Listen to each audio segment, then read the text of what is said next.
மறை கூறும் இறை தூதர்கள் என்ற இந்த தொடர் நிகழ்ச்சியிலே இறுதியாக ஈசா நபி அவர்களுடைய வரலாற்றை பற்றி நாம் அறிந்து வருகிறோம். அதுல முஸ்லிம்களுக்கும் கிறிஸ்தவ சமுதாயத்திற்கும் மத்தியில ஈசா நபியை பற்றி இருக்கிற வேறுபாடுகள் என்ன என்பதை கடந்த சில வாரங்களாக பார்த்து வருகிறோம். அதுல முக்கியமான வேறுபாடு என்னவென்றால், ஈசா நபி அவர்கள் சிலுவையில அறையப்பட்டார்கள், 3வது நாள் மறுபடியும் உயிர் தெழுந்தார்கள் என்று கிறிஸ்தவர்கள் சொல்கிறார்கள். அதை இஸ்லாம் மறுக்குது. கிறிஸ்தவர்கள் சொல்வது எப்படியெல்லாம் அது தவறு என்பதை பைபிள் மேற்கோளோட சென்ற வாரம் உங்களுக்கு அது சொல்லப்பட்டிருக்கிறது. இஸ்லாம் அதை பற்றி என்ன சொல்லுகிறது? ஈசா நபியை பொறுத்த வரைக்கும் அவங்க சிலுவையில் அறையப்பட்டாங்களா அல்லது கொல்லப்பட்டாங்களா அல்லது வேறு என்ன ஆனது என்பதை தெரிவதாக இருந்தால், திருக்குர்ஆன்ல பல இடங்களில் இதை நீங்கள் பார்க்கலாம்.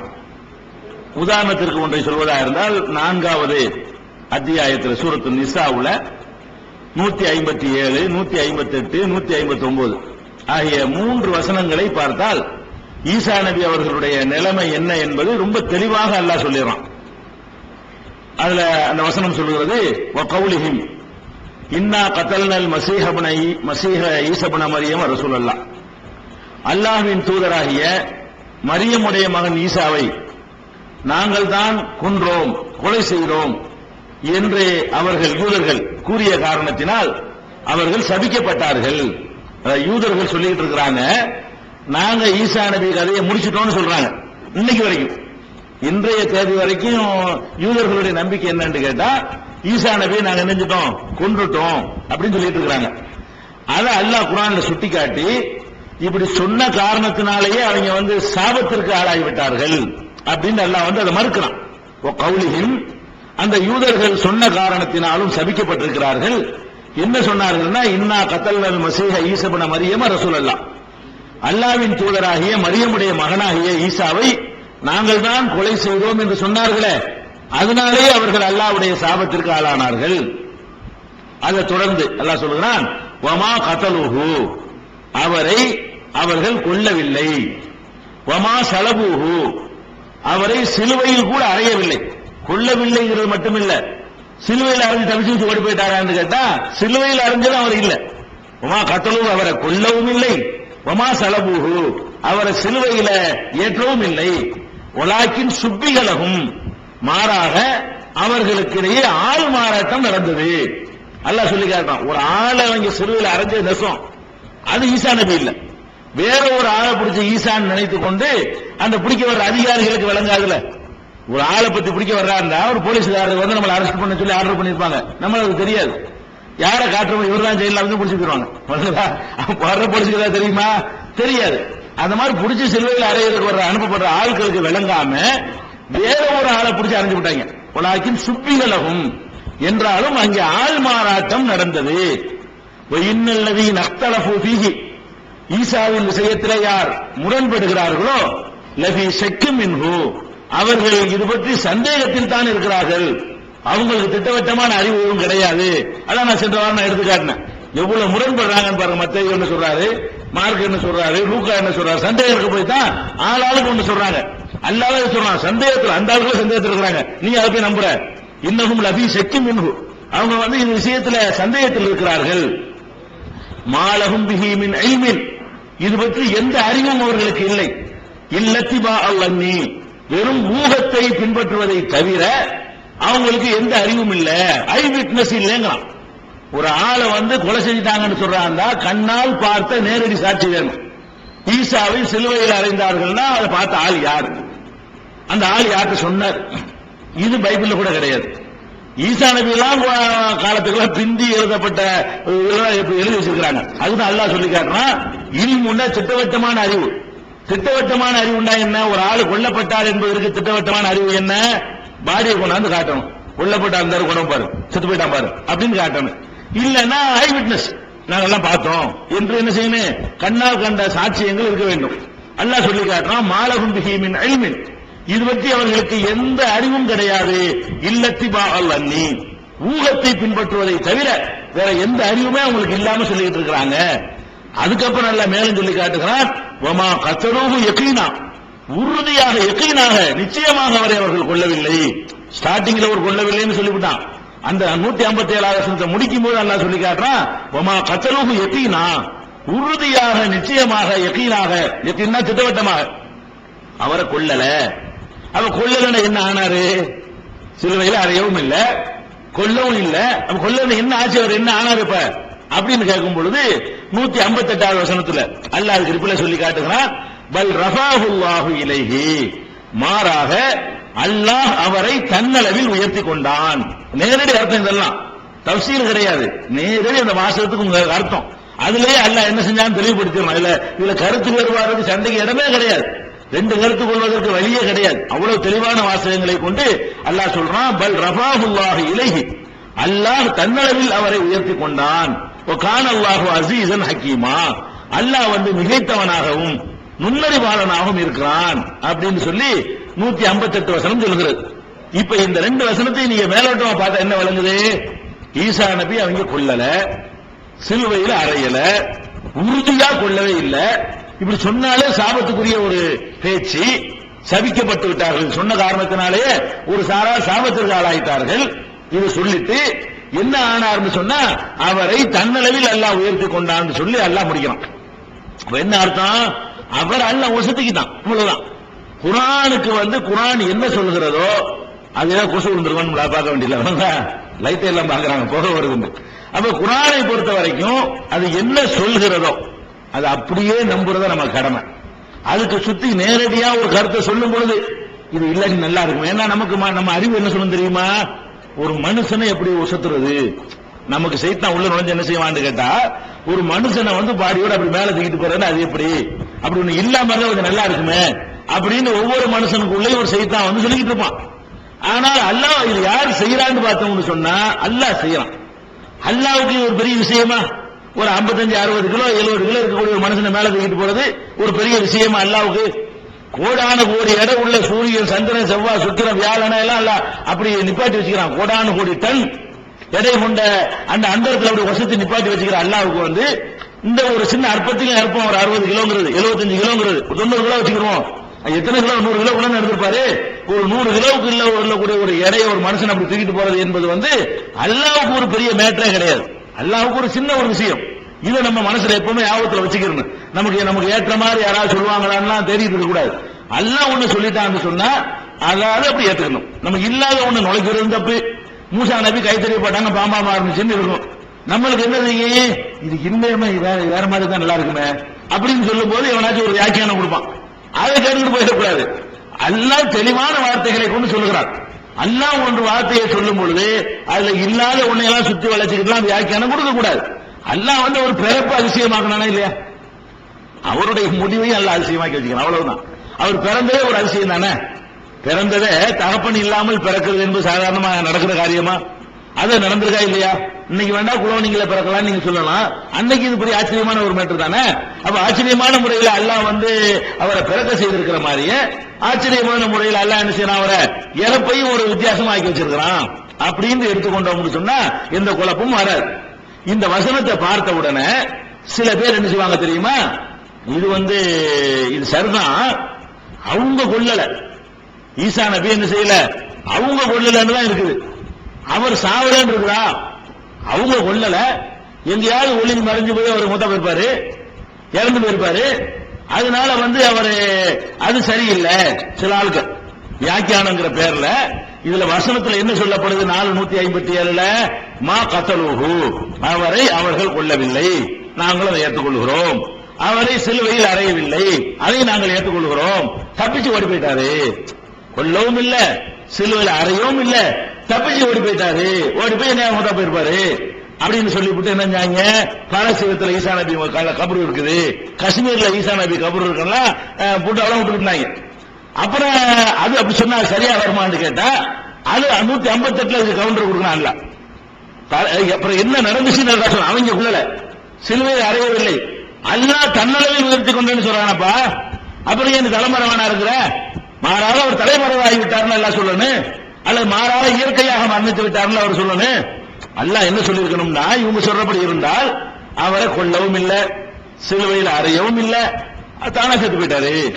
இயற்கையா செத்து போயிட்டாரு, தலைமறைவாய் செத்து போயிட்டாரு நல்லா சொல்லியிருக்கணும்.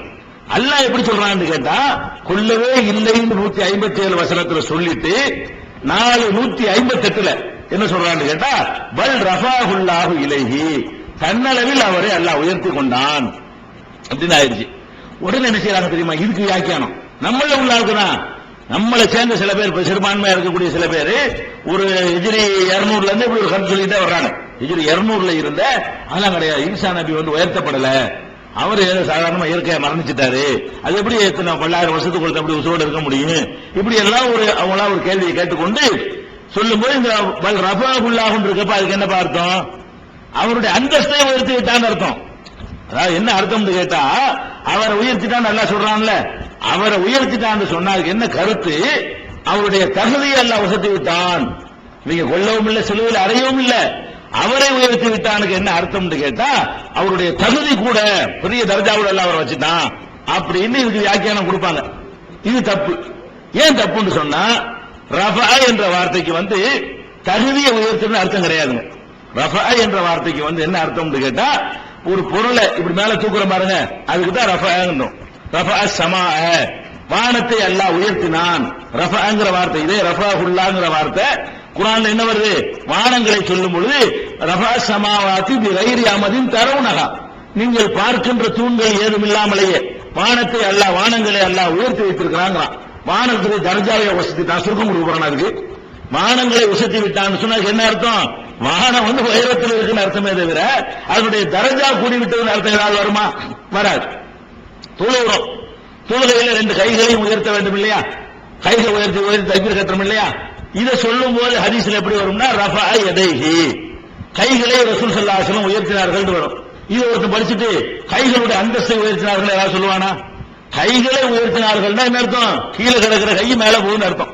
உயர்த்தல் என்று சொன்னாலேயே அந்தஸ்தை உயர்த்துறது சொல்றது கிடையாது. வேற எதுக்கு சொல்லணும்? கீழே இருந்து மேல இப்படி போகணும், கையை உயர்த்தணும், கீழே இப்படி கிடக்குற கை இப்படி தூக்குறோம், கை உயருது. அப்ப கைகளை நபிகள் நாயகம் ஸல்லல்லாஹு அலைஹி வஸல்லம் உயர்த்தினார்கள் வருது பாருங்களேன், அந்த இடத்துல ரஃபா தான் வருது. அதுக்கு பேர ரஃபுல் யதைனி தான் சொல்லுவாங்க. 2 கையையும் உயர்த்துதல் சுன்னத்து அப்படின்னு எல்லா நூல்களும் எழுதி வச்சிருப்பாங்க, ஹதீஸ்கள்ல இது இருக்கிறது. அப்ப ரஃபா என்ற அந்த அரபு மூலத்துக்கு என்ன அர்த்தம் கேட்டா, ஒரு பொருளையே உயர்த்துதல் என்ற அர்த்தமே தவிர அந்தஸ்து உயர்த்தல் என்ற அர்த்தம் அது கிடையாது. அந்தஸ்து உயர்த்துவதற்கும் அந்த சொல்ல பயன்படுத்துவாங்க. எப்படி பயன்படுத்துவாங்கன்னு கேட்டா, அந்தஸ்துங்கிறத சேர்த்துவாங்க. அந்தஸ்துங்கிறத, புகழ்ங்கிறத, மரியாதை என்பதை சேர்த்து அவருடைய மரியாதையை உயர்த்தினோம்னு சொல்லப்படும். அப்ப இந்த ரஃபா என்பதை என்ன செய்யலாம்? பயன்படுத்துறது உண்டு. உதாரணத்துக்கு சொல்வதாக இருந்தால், நர்ஃபவு தரஜாத்தி மன்னசாவு, நாடியவர்களுக்கு தரஜாக்களை உயர்த்துவோம் அல்லாஹ் சொல்றான். இந்த தரஜா நாங்க போட்டுருவான்ல, அந்தஸ்து உயர்வதை காட்டுற நர்ஃபவு என்பது ரஃபா என்பதிலிருந்து பிறந்த சொல்லுதான். நர்ஃபவுன்னு வார்த்தை குர்ஆன்ல உள்ள வசனம் இது. நர்ஃபவு தரஜாத்தி மன்னசாவு, நாம் நாடியவர்களுடைய தரஜாக்களை, பதவிகளை, தகுதிகளை உயர்த்துவோம் அப்படின்னு நல்லா சொல்றான். இந்த இடத்திலேயே உயர்த்துதல் என்ற ரஃபா என்ற வார்த்தை தான் வந்திருக்குது. இதுக்கு ஆள வசத்துக்கு அர்த்தம் நம்ம செய்யறது இல்லை. ஏன் அப்படி செய்யறது இல்லை என்று கேட்டா, பதவின்னு நாங்க சொல்லிட்டான்ல, ஆள வசத்து சொல்லாம என்ன சொல்லிட்டான்? தரஜாத்துகளை உயர்த்துவோம் சொன்னால் அந்த இடத்துல தரஜான்னு வந்துடும். ஒன்னும் சொல்லாம சொன்னா அது பொருளையே உயர்த்துறது என்ற அர்த்தம் தான் அது வரும். அதே மாதிரி இத்ரீஸ் அலைஹிஸ்ஸலாத்தை பற்றி எல்லாம் சொல்லும் பொழுது ரஃபஅனாஹு மகானன் அலியா, அவரை மகான் தர்ஜா, உயர் அலியாண்டா உயர்ந்த தர்ஜாவுக்கு அவரை உயர்த்தினோம். இத்ரீஸ் உயர்த்தப்பட்டார்னு வருது குர்ஆன்ல வருது. இத்ரீஸ் ஆள வசத்துல இத்ரீஸுடைய தகுதியை சேர்க்கிறான்ல. இத்ரீஸை பற்றி அல்லாஹ் பேசும் பொழுது, இத்ரீஸ் நபியை பேசும் பொழுது ரஃபஅனாஹு மகானன் அலியா, உயரமான ஒரு தகுதிக்கு அவரை நாம் உயர்த்தினோம். தகுதி நாங்க சேர்க்கிறோம். தகுதி என்ற சொல்லு அங்க நுழைஞ்சாதான் தகுதி உயர்த்தல் கருத்து கொடுக்க இயலும். ஒண்ணு இல்லாம ஒரு பொருளுக்கு பின்னாடி ரஃபான்னு போட்டோம்னு சொன்னா அதையே தூக்குறதுன்னு அர்த்தம் வரும். இதே மாதிரி எடுத்துக்கிட்டோம்னு சொன்னா சூரத்துல இன்சிராக அலம் நஸ்ரஹ் சூரா இருக்குல்ல, அதுல கூட உங்களுக்கு வரும் ரஃபஅனா லக திக்ரக், உம்முடைய புகழை, விக்ரனா புகழ், உம்முடைய புகழை உமக்காக நாம் உயர்த்தினோம். ரஃபஅனான்னு வருது. அது ரஃபா என்ற சொல்லிலிருந்து தான் பிறக்கிறது. ரஃபஅனா லக திக்ரக், உம்முடைய புகழை உமக்காக நாம் உயர்த்தினோம். இந்த இடத்துல ரசூலுல்லாஹ் தூக்குன அர்த்தம் கிடையாது, புகழைத்தான் வசத்து இருக்கிறோம். ஏன் இந்த புகழ் நாங்க அர்த்தம் செய்யறோம்னு கேட்டா, புகழ்ங்கிற சொல்ல வந்துருச்சு, விக்கிரகன் வருது. உம்முடைய புகழை, விக்கிரனா புகழ்ந்து ஒரு அர்த்தம் இருக்குது. உம்முடைய புகழை என்னஞ்சிட்டோம், உயர்த்தி விட்டோம். அப்ப உம்முடைய புகழ், உம்முடைய தரஜா, உம்முடைய மதிப்பு, உம்முடைய அந்தஸ்து, உம்முடைய செல்வாக்கு என்று சேர்த்து இந்த ரஃபா என்பதோட இணைத்தால் அப்ப அந்த அர்த்தம் கொடுக்கலாம். ஒண்ணும் இல்லாம ரஃபஅல் கலம, பேனாவை தூக்கினான்னா தூக்கத்தான் செய்யணும். பேனா கீழே போட்டு ரஃபஅல் கலம, பேனாவை தூக்கினான், பேனாவுடைய அந்தஸ்தை தூக்கினான் அர்த்தம் செய்யக்கூடாது. ரஃபஅல் கலமன்னா பேனாவை தூக்கிட்டான்னு அர்த்தம். வழங்குதா? கீழே கிடக்கிற ஒரு குழந்தையை அப்படி தூக்குறீங்க. ரஃபஅ சபிய, குழந்தையை தூக்கினான்னு அர்த்தம் செய்யணும். ரசூல் ஸல்லல்லாஹு அலைஹி வஸல்லம் ஹஜ்ஜுக்கு போயிருக்கிறாங்க. அப்ப ஒரு பெண்மணி என்ன பண்ணுது, தன்னுடைய குழந்தையை தூக்கி ரசூலுல்லாஹ்ட்ட காட்டி அலிஹாதா ஹஜ்ஜுன், இந்த குழந்தைக்கு ஹஜ் இருக்குதா அப்படின்னு கேக்குது. ஹஜ்ஜுக்கு வந்திருக்காங்க, அம்மா வந்திருக்கு பிள்ளை தூக்கிட்டு. அப்ப நபி ஸல்லல்லாஹு அலைஹி வஸல்லம் ஹஜ்ஜுக்கு போயிருக்கிறாங்க. அப்போ ஒரு அம்மா என்ன பண்ணுது, அலிஹாதா ஹஜ்ஜுன், இந்த குழந்தைக்கு ஹஜ் இருக்கான்னு கேக்குறாங்க. அப்ப ரசூல் ஸல்லல்லாஹு அலைஹி வஸல்லம் சொல்றாங்க, நான் வலக்கி ஹஜ்ஜுன், ஆமா கூலி உனக்கு இருக்குது, ஹஜ் சேர்த்துக்கிட்டு செய்யி, கூலி உனக்கு தான், உனக்கு கஷ்டப்படுறீங்களா, எக்ஸ்ட்ரா சிரமப்படுறீங்களா, அதனால உனக்கு கூலி உண்டுன்னு சொன்னாங்க. இதுல இந்த இடத்துல வர்ற ஹதீஸ்ல கூட என்ன வரும்னு கேட்டா, ரஃபஅ சபிய இலைஹி, குழந்தையை ரசூலுல்லாஹ் கிட்ட தூக்கினார்கள் வருது. அப்ப அந்த இடத்துல ரஃபஅன்னு தான் வரும். குழந்தையை தூக்கினார்கள் அர்த்தம், குழந்தையோட அந்தஸ்தை தூக்கி கூட்டி விட்டார்கள் அர்த்தமா, குழந்தைக்கு கவர்னர் பதவி கொடுத்தார்கள் அர்த்தமா. ரஃபஅ சபியன்னா கீழே இருந்து மேல தூக்குறாங்க, ரசூலுல்லாஹ் பாக்குற மாதிரி உயரமா தூக்குறாங்கன்னு அர்த்தம். அப்ப ரஃபஅ என்ற அந்த சொல்லுக்கு அந்தஸ்து, தகுதி, புகழ், செல்வாக்கு, மரியாதை அப்படிங்கறத சேர்த்து பேசணும்னு சொன்னா அர்த்தம் மாறிக்கணும். அப்படி இல்லாம இந்த மைக்கோட சேர்த்து, கிதாபோட சேர்த்து, மனுஷனோட சேர்த்து, பேனாவோட சேர்த்து, பென்சிலோட சேர்த்து ரஃபஅ சொன்னோம்னு சொன்னா அப்ப என்ன அர்த்தம்? அதான் இன்னும் சொல்ல போறது, இப்படி வச்சுக்கிறேன். அதாவது தொட்டு பார்க்கிற பொருள் இருக்குல்ல, தொடுற பொருள், தொட்டு பார்க்கிற பொருள்களா இருக்குமே, ஆனால் அந்த பொருளோடு ரஃபா என்பதை சேர்த்தால் கீழே இருந்து மேல தூக்குறது என்ற அர்த்தம் தரும். தொட்டு பார்க்காத பொருள் இருக்குல்ல, அறிவை தொட்டு பார்க்காதுமா? ஒரு ஆளுடைய அறிவை நீங்க தொட்டு பார்ப்பீங்களா? ஆளைத்தான் தொட்டு பார்ப்பீங்களே தவிர ஒரு ஆளுடைய அறிவு இருக்கு தடவை பார்த்து நாம அறிவு சொல்லுவீங்களா? அப்ப தொட்டு பார்க்க முடியாத இருக்கு பாருங்க, நம்ம தீண்ட முடியாத விஷயங்கள். ஒரு மனிதனுடைய செல்வாக்கு தீண்டுவீங்களா? ஒரு மனிதனுடைய புகழ தடை, ஆமா புகழ் இருக்குது அப்படி சொல்லுவீங்களா? அப்படி சொல்ல மாட்டீங்க. அப்ப தொட்டு பார்க்க முடியாத விஷயங்களோட ரஃபா என்று சேர்த்தால் தகுதியை உயர்த்துவது என்று அர்த்தம் வரும். தொட்டு பார்க்கிற பொருளோட சேர்த்தோம்னு சொன்னா அப்ப என்ன அர்த்தம் வந்துடும்? அதையே தூக்குற அர்த்தம் வந்துடும். இந்த இலக்கண வித்தியாசம் விளங்காம என்ன பண்றாங்கன்னா ரஃபா என்பதற்கு அந்தஸ்து வசதிதான். அப்ப அதுக்கு முந்தி கீழே கிடந்தார் அவரப்ப அந்தஸ்து வசதிதான் சொன்னா, அதுக்கு முந்தி ஈசா நபி ஒரு அட்ரஸ் இல்லாம ரொம்ப கேவலமாக இருந்து அந்தஸ்து கிடைச்சாப்ப அவர் ஆல்ரெடி நபியாத்தனம் இருக்காரு. அவர் பிறக்கும் போதே அந்தஸ்தோட பிறக்கிறாரு. மற்ற ஆட்களாவது 40 வயசு 50 வயசுல நபி ஆகுறாங்க. இவர் பிறக்கும் போதே காலையினி அப்துல்லாங்கிறாரு. நான் அல்லாஹ்வுடைய அடியான், ஆத்தானியல் கிதாப், எனக்கு அல்லாஹ் வேதத்தை தந்திருக்கிறான், ஜஅலனி நபியா, என்னை நபியா ஆக்கி விட்டான்னு சொல்லி பிறந்தோட பேசுறாரு அவர். இவர் பிறக்கும் போதே தகுதியோட பிறக்கிற ஒரு ஆள் இவர் தான். மற்ற ஆளுக்கெல்லாம் பிந்தி தேர்ந்தெடுக்கப்படுவாங்க. பிறக்கும் போதே நபியா பிறந்த ஆள் சொல்லி அல்லாஹ் இவரை பத்தி மட்டும்தான் சொல்லி காட்டலாம். அப்படி இருக்கிற நேரத்தில் அப்ப அவருடைய அந்தஸ்து உயர்த்துவதற்கு என்னங்க வேலை இருக்குது? ஆல்ரெடி அந்தஸ்து உயர்வாத்தான இருக்கிறது, ஏற்கனவே அவங்களுடைய அந்தஸ்து உயர்வாத்தான் இருக்குது. இதுல அவங்க கொள்ளல, நான் அல்லாஹ் வசதிக்கிட்டான்னு சொல்லும் போது அவரையே வசத்தினான். இதை தவிர வேற அர்த்தம் கொடுக்கவே இயலாது. அந்தஸ்து தகுதியெல்லாம் யாராவது சொன்னார்களே, ஆனால் இந்த ரஃபா என்ற சொல்ல வச்சு நீங்க குழப்புவாங்க. அதுக்குதான் இந்த இலக்கண விளக்கத்தை உங்களுக்கு நான் சொல்லித்தரேன். அடுத்து என்னன்னு கேட்டா, அவரை வசத்தினாங்கிறோட நிப்பாட்டிக்கல, அவரை தன் அளவில் வசத்தினான் இலைகின் ஒன்று சேர்க்கிறான்ல. எத்தனை ஆப்பு வைக்கிறான் பாத்தீங்களா? அதாவது ஒரு செய்தியை சொல்லும் பொழுது அப்படி இப்படி தப்பிச்சு போகக்கூடாதுக்காக வேண்டி பல வகையில அல்லாஹ் என்ன செய்யறான், அரைஞ்சு எடுக்கணும். ஆப்பு வச்சு அரைகிற மாதிரி அரைஞ்சு வேற பக்கம் தாண்டாத அவரைத்தான் வசத்தின. வேற மாதிரி அர்த்தத்துக்கு போனீங்கன்னு சொன்னா இந்த பாரு இது கவுண்டர் கொடுக்கும். ரஃபாஹுல்லா கூட நிப்பாட்டிக்கல, அவரை அல்லாஹ் வசத்தி விட்டான். இலைகி தன் அளவில் வசத்தி விட்டான். தன் அளவில் வசத்தி விட்டான் என்ன அர்த்தம்? அப்ப தன்னுடைய தகுதியை கொடுத்துட்டான். இப்ப தகுதின்னு கொடுக்க ஏழுமா? இப்ப அப்ப தன் அளவில் வசத்தி விட்டான் என்ன அர்த்தம்னா தன்னுடைய தகுதியே அல்லாஹ் கொடுத்து அவரை அல்லாஹ் வாக்கிட்டான். அப்ப அந்த அர்த்தம் இல்ல. மேல வசத்திட்டாங்கிற அர்த்தம் அல்லாஹ் அரசியல மேல இருக்கிறான். அதே மாதிரி மேல வசத்தி விட்டாங்கிற அந்த வசத்தில் வருமே தவிர அல்லாஹ்வுடைய தகுதிக்கு ஏற்ப இவருடைய தகுதியை வசத்தினான் அர்த்தம் வருமா? தன்னளவில் இந்த வார்த்தையை வச்சு பார்க்கக்கூடிய நேரத்தில் அவரையே தான் அல்லாஹ் வசத்தினா, தகுதியை வசத்தினாங்கிற அர்த்தம் அதுல கொடுக்க இயலாது. அது மாத்திரம் இல்ல, இன்னொரு இருக்கிறான் ஆப்பு வைக்கிறான் பாருங்க. அடுத்து கானல்லாஹு அசீசன், அல்லாஹ் மிகைத்தவன். ஏன் இப்படி செய்யறேன்னு கேட்டா உனக்கு இது முடியாது எனக்கு முடியும்.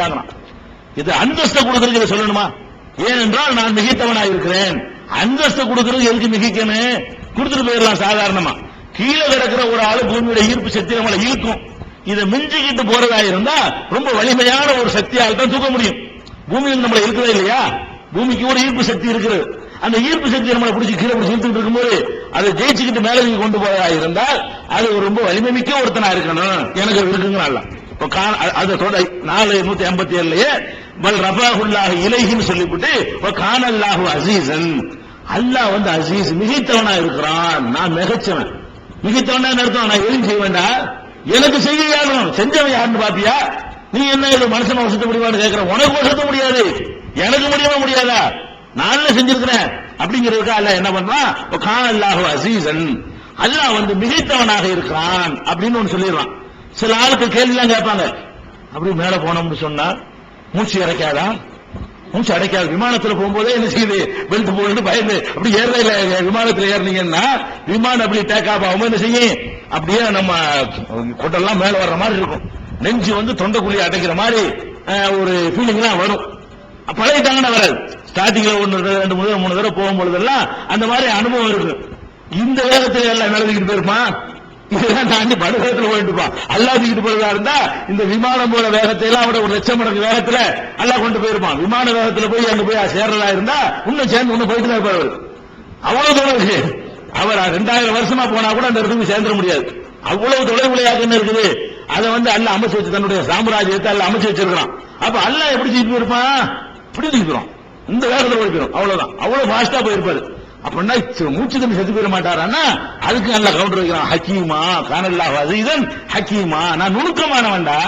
எனக்கு தெரியும், அதெல்லாம் தெரியும். பாயிண்ட் எனக்கு தெரியும். எதை எப்படி செய்யணுங்கிற எனக்கு பாயிண்ட் எல்லாம் வச்சு அதை கொண்டு போயிருவேன். ரொம்ப நுணுக்கமான முறையில் நான் நினைஞ்சிருவாத எதையும் செஞ்சு முடிச்சிருவேன். நீங்க தான் ஒரு பெரிய 5 ஆண்டு திட்டம் போடணும் ஒரு காரியத்தை செய்யறது. நம்ம நேரத்தில் அப்படி கிடையாதுன்னு. அப்ப நுணுக்கமா நான் செய்யக்கூடியவன், ஆற்றலும் மிக்கவன். அதனால அவர் தூக்குறதுங்கிற ஒரு பெரிய மேட்டரே கிடையாது அப்படின்னு அல்லாஹ் என்ன செய்யறான்? 158 சொல்லிடுறான். அப்ப இதை எதுக்கு சொல்றேன்னு கேட்டா, இந்த வசனம் ரொம்ப தெளிவாக பேசுகிற ஒரு வசனம். இதுல நம்முடைய யாருடைய வியாக்கியானம் இல்லாம நேரடியாக அந்த வார்த்தைகளுக்கு அர்த்தத்தை நீங்க பார்த்தாலே அல்லாஹ் வசத்திட்டாங்கிறது நல்ல விளங்கு. தன்னளவில் வசத்து விட்டான். அதுக்கப்புறம் கேள்வி எல்லாம் கேட்கக்கூடாது. எங்க இருக்கிறாரு, அவர் என்ன சாப்பிடுறாரு, கக்கூசு போறது என்ன செய்வாரு, இப்படிலாம் கேட்கறாங்க. அல்லாஹ் வசத்தினான்னு சொன்ன பிறகு ஒரு கேள்வியா? அல்லாஹ் வசத்துல பாத்ரூம் போற ஒரு பெரிய மேட்ராங்க அல்லாவுக்கு. இதை வசதி கொண்டு போனவனுக்கு அதுக்குரிய என்னென்ன செட்டிங் பண்ணணுமோ செட்டிங் எல்லாம் பண்ணுவான். இப்ப என்ன அதனால சொர்க்கத்துல நம்ம கூட வசதி போறோம், பாத்ரூமா போயிட்டு இருக்கிறோம். அது இல்லாம எல்லாம் ஒரு ஏற்பாடு பண்ணி தானே வச்சிருக்கான். அவனுக்கு முடியும் தானே? பாத்ரூம் சொர்க்கத்துல வந்து மலை ஜலம் கழிக்கிறதெல்லாம் கிடையாது. சொர்க்கத்துக்கு போயிட்டோம்னு சொன்னா யாரும் மலை ஜலம் கழிக்க மாட்டோம். வேற மாதிரியான அசிங்கம், அருவருக்கத்தக்கது அசிங்கம் உயர்வு ஒண்ணும் கிடையாது. அப்படி ஒரு செட்டிங் இப்பவே எல்லாம் நம்ம சொர்க்கத்துல பண்ணத்தான் போறோம். அப்படிப்பட்ட ரஹ்மானுக்கு வந்து இதெல்லாம் ஒரு பெரிய காரியமே கிடையாது. அதனால அவர் நேரடி அர்த்தத்தை நீங்க பார்க்கணும். இன்னொரு நேரடி அர்த்தத்தை மட்டும் சொல்றான். எந்த ஒரு இடைச்சொல்கள் இல்லாம, பிராக்கெட் இல்லாம நேரடி அர்த்தத்தை நீங்க பார்த்தா நீங்க விளங்கிக்கலாம். மற்ற எந்த விளக்கம் யார் சொன்னாலும் சொருவுறான். இடையில வார்த்தைகளை சொருவி அவரை உயர்த்தி விட்டான் இருந்தா அவர் அந்த ஸ்டைன் அந்த பிராக்கெட்டுக்குள்ள போட்டு இந்த நீங்க பிராக்கெட் நீயா போடுற அவரைன்னு போடு. இப்ப நேரடி அர்த்தம் பாருங்களேன். ஒமா கத்தலுஹு, அவரை அவர்கள் கொல்லவில்லை. வேற அர்த்தம் கிடையாது. வமா கத்தலுஹுன்னா அவரை அவர்கள் கொல்லவில்லை, நேரடி அர்த்தம். வமா சலபுஹு, அவரை அவர்கள் சிலுவையில் அறையவில்லை. வலாக்கின் சுப்பிக லஹு, என்றாலும் அவர்களுக்கு ஆள் மாறாட்டம் நடந்தது. சுப்பிகன்னா ஆள் மாறாட்டம், லஹும்னா அவர்களுக்கு ஆள் மாறாட்டம் நடந்தது. இன்னல்லதி நக்தலஃபு ஃபீஹி, அவர் விஷயத்தில் முரண்பட்டவர்கள், லபீ ஷக்கும் மின்ஹு, அவர் விஷயத்தில் சந்தேகத்தில் தான் இருக்கிறார்கள். மாலஹும் பிஹி மின் இல்மின், அவர்களுக்கு எந்த ஒரு இல்மும் கிடையாது, அறிவும் கிடையாது. இல்லத்திபா அல்லி, ஊகத்தை பின்பற்றுவதை தவிர அறிவு எதுவும் கிடையாது. இதை பத்தி ஞானம் அவங்களுக்கு இல்ல, தெரியல, தெரியாம சொல்லிட்டு இருக்கிறாங்க. வமா கத்தலுஹு யகீனா, அவரை உறுதியா கொள்ளவே இல்லை. பல் மாறாக ரஃபாஹுல்லாஹு, அவரை அல்லாஹ் உயர்த்தி விட்டான். இலைஹி, தன் அளவில் உயர்த்தி விட்டான். கானல்லாஹு அஸீஸன், அல்லாஹ் மிகைத்தவனாக இருக்கிறான். ஹக்கீமன், முன்னறிவாளனாகவும் இருக்கிறான் முடிச்சிடறான். இதுக்கு அப்புறம் யாராவது குழப்பினாங்கன்னு சொன்னா அடுத்து ஒரு இருக்கிறான், ஆணி வச்சு அறையிறான். வசத்தை தான் பட்டார், வேற அர்த்தமா கிடையாது. அந்த உயர்வு அந்த உயர்வு பேச்சு கிடம் கிடையாதுன்னு சொல்லி 159 அதுல வைக்கிற ஒரு எதிர்க்கு பாருங்க, ஆணி புடுங்க முடியாதானே, அப்படி வைக்கிறான் அல்ல. எப்படி வைக்கிறான்னு கேட்டா, ஒயின் மின் அஹ்லில் கிதாப் இல்லால யூமினன் நபிஹி கப்ல மௌத்திஹி வ யௌமுல் கியாமத்தி யகூன் அலைஹிம் ஷஹீதா. இது 459 வசனம். முதல் 156 157 நம்ம பார்த்தோம். 157 158 159வது வசனத்துல 4வது அத்தியாயம் நிசாவுல 159வது வசனத்துல எல்லாம் என்ன சொல்றான்னு கேட்டா, ஒயின் மின் அஹ்லில் கிதாப் வேதமுடையவர்களில் யாராக இருந்தாலும் இல்லால யூமினன் நபிஹி கப்ல மௌத்திஹி அவர் மௌத்தாவதற்கு முன்னால் ஈசாவை நம்பாமல் இருக்க மாட்டார்கள், நம்பிக்கை கொள்ளாமல் இருக்க மாட்டார்கள். ஈசா மௌத்தாவதற்கு முன்னாடி ஈசாவை வேதமுடையவர்கள்லாம் நம்பிக்கை கொள்ளாமல் இருக்க மாட்டார்கள். அப்படி ஒரு நிலைமை ஏற்படும். யௌமுல் கியாமத்தி கியாமத்து நாளையில யகூன் அலைஹிம் ஷஹீதா அவர்களுக்கு எதிரான சாட்சியாக வேற அவர் இருப்பார். இப்படின்னு 159 முடிக்கலாம். இதுல என்ன கவனிக்க வேண்டியது கேட்டா, இது ரசூல் ஸல்லல்லாஹு அலைஹி வஸல்லத்துக்கு அருளப்படுது. 14 நூற்றாண்டுக்கு முன்னாடி இந்த வசனம் சொல்லப்படுகிறது. அப்பவே அல்லாஹ் என்ன சொல்றான்னு கேட்டா, அவரது மரணத்திற்கு முன்னால் கப்ல மௌத்திஹி ஈசாவுடைய மரணத்திற்கு முன்னால் அவரை நம்பிக்கை கொள்வார்கள், வேதக்காரர்கள் என்ன செய்வார்கள், நம்பிக்கை கொள்வார்கள். நல்லா சொல்றோம். ஒரு மரணித்து இருந்தாரையானால் அவரது மரணத்திற்கு முன்னால் நம்பிக்கை கொள்வார்னு சொல்ல முடியுமா? அவர் ஏற்கனவே ரசூல் ஸல்லல்லாஹு அலைஹி வஸல்லம் காலத்திலேயே அதுக்கு முன்னாடியே ரசூல் ஸல்லல்லாஹு அலைஹி வஸல்லத்துக்கு ஈசா நபிக்கு உள்ள இடைவெளி 571 வருஷம் இருக்கு. 571 வருஷத்துக்கு முந்தினவர் ஈசா நபி. அப்ப நபிகள் நாயகம் ஸல்லல்லாஹு அலைஹி வஸல்லம் காலத்துல கண்டிப்பா அவர் மூத்தா இருப்பார். இந்த வாதப்படி மூத்தா இருந்தார்னு சொன்னா அவர் மூத்தாகிறதுக்கு முன்னாடி எல்லாரும் ஈமான் கொள்வாங்கன்னு சொல்ல முடியுமா? மௌத்தாகிறதுக்கு முன்னாடி இல்ல யூமினன் என்ற வருங்காலம் இனி ஈமான் கொள்வார்கள். யூமினன்ங்கிறது ஆமனண்டா நம்பிக்கை கொண்டான் சென்ற கால வினை. யூமினு என்ற வார்த்தை எதிர்கால வினைச்சொல், வருங்காலத்தை காட்டக்கூடிய வினைச்சொல். அதுல அல்லாஹ் என்ன சொல்றான்னு கேட்டா, இனி ஈமான் கொள்வார்கள். இப்ப விவாதம் சர்ச்சை பண்ற காரணத்தினால அந்த காலத்துக்கு ஒரு சேர்ச்சே அர்த்தம் இல்ல. யூமினன் நிச்சயமாக இனிமேல் வருங்காலம், இனிமேல் அர்த்தம் வேணும்ல, இனிமேல் நம்பிக்கை கொள்வார்கள். கபல மௌத்திஹி அவர் மௌத்தாவுறதுக்கு முன்னாடி, அவர் மௌத்தாவுறதுக்கு முன்னாடி அவரை நம்பிக்கை கொள்ளாமல் இருக்க மாட்டார்கள். அப்படின்னு அர்த்தம். மௌத்தாவல் அர்த்தம் வருதா? மூத்தா ஆயிட்டா, நான் மூத்தா போயிட்டேன்னு வைங்களேங்க. ஒரு மூத்தா போன ஆளை எடுத்துக்கிறோமே, ஒரு ஆள் இப்ப அண்ணாதுரை மூத்தா போயிட்டார். நம்ம எல்லாரும் தெரிஞ்ச ஒரு ஆளை சொல்றாங்க, அப்படித்தானே சொல்லணும். அண்ணாதுரை எம்ஜிஆர் இறந்துட்டார், எம்ஜிஆர் மூத்தா போயிட்டார். இப்ப நான் சொல்றேன், எம்ஜிஆர் சாவுறதுக்கு முன்னாடி பாருங்களேன் என்ன ஆகுன்னு பாருங்களேன். அது அவன் செத்து போயிட்டாரு, சாவுறதுக்கு முன்னாடி நடக்குமா? எம்ஜிஆர் செத்து போயிட்டாரு. நான் உங்களுக்கு சொல்றேன், எம்ஜிஆர் சாவுறதுக்கு முன்னாடி ஒரு பெரிய வேலை நடக்கும் பாருங்க, ஒரு நாடே புரண்டு போயிரும் பாருங்க அப்படின்னு நான் சொல்றேன். கிறுக்கு நான் எம்ஜிஆர் செத்து போயிட்டாரு, செத்து போறதுக்கு முன்னாடி நடக்குமா? இது எம்ஜிஆர் உசுரோட முறைன்னு சொல்லியிருக்கேன். ஒரு ஆள் மூத்தாவதுக்கு முன்னாடியே அது நடக்குன்னு சொல்வதாக இருந்தால் அவர் உசோட இருந்திருக்கணும். அப்ப ஈசா நபி பத்தி எல்லாம் என்ன வார்த்தையை போடுறான்? அவர் மரணி கபுல மௌத்திஹி. கபுலனா முன்னாள், மௌத்துனா மரணம், ஹீனா அவர். கபுல மௌத்திஹின்னா அவர் மரணிப்பதற்கு முன்னால் வேதக்காரர்கள் எல்லாம் அவரை நம்பாமல் இருக்க மாட்டார்கள்.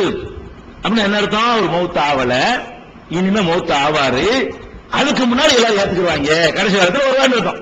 கடைசி காலத்தில் வரும் பொழுது கண்டிப்பா ஏற்றுதான் ஆகணும். சேட்டலைட் உலகத்தில் வாழ்ந்துகிட்டு இருக்கிறோம்.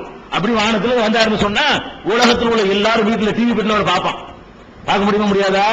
ஒரு 100 வருஷத்துக்கு முந்தைய வந்திருந்தான்னு வைங்க, மறுக்க சான்ஸ் இல்ல, ஏத்துக்கிற மாட்டான். யாரா பார்த்துருவான்.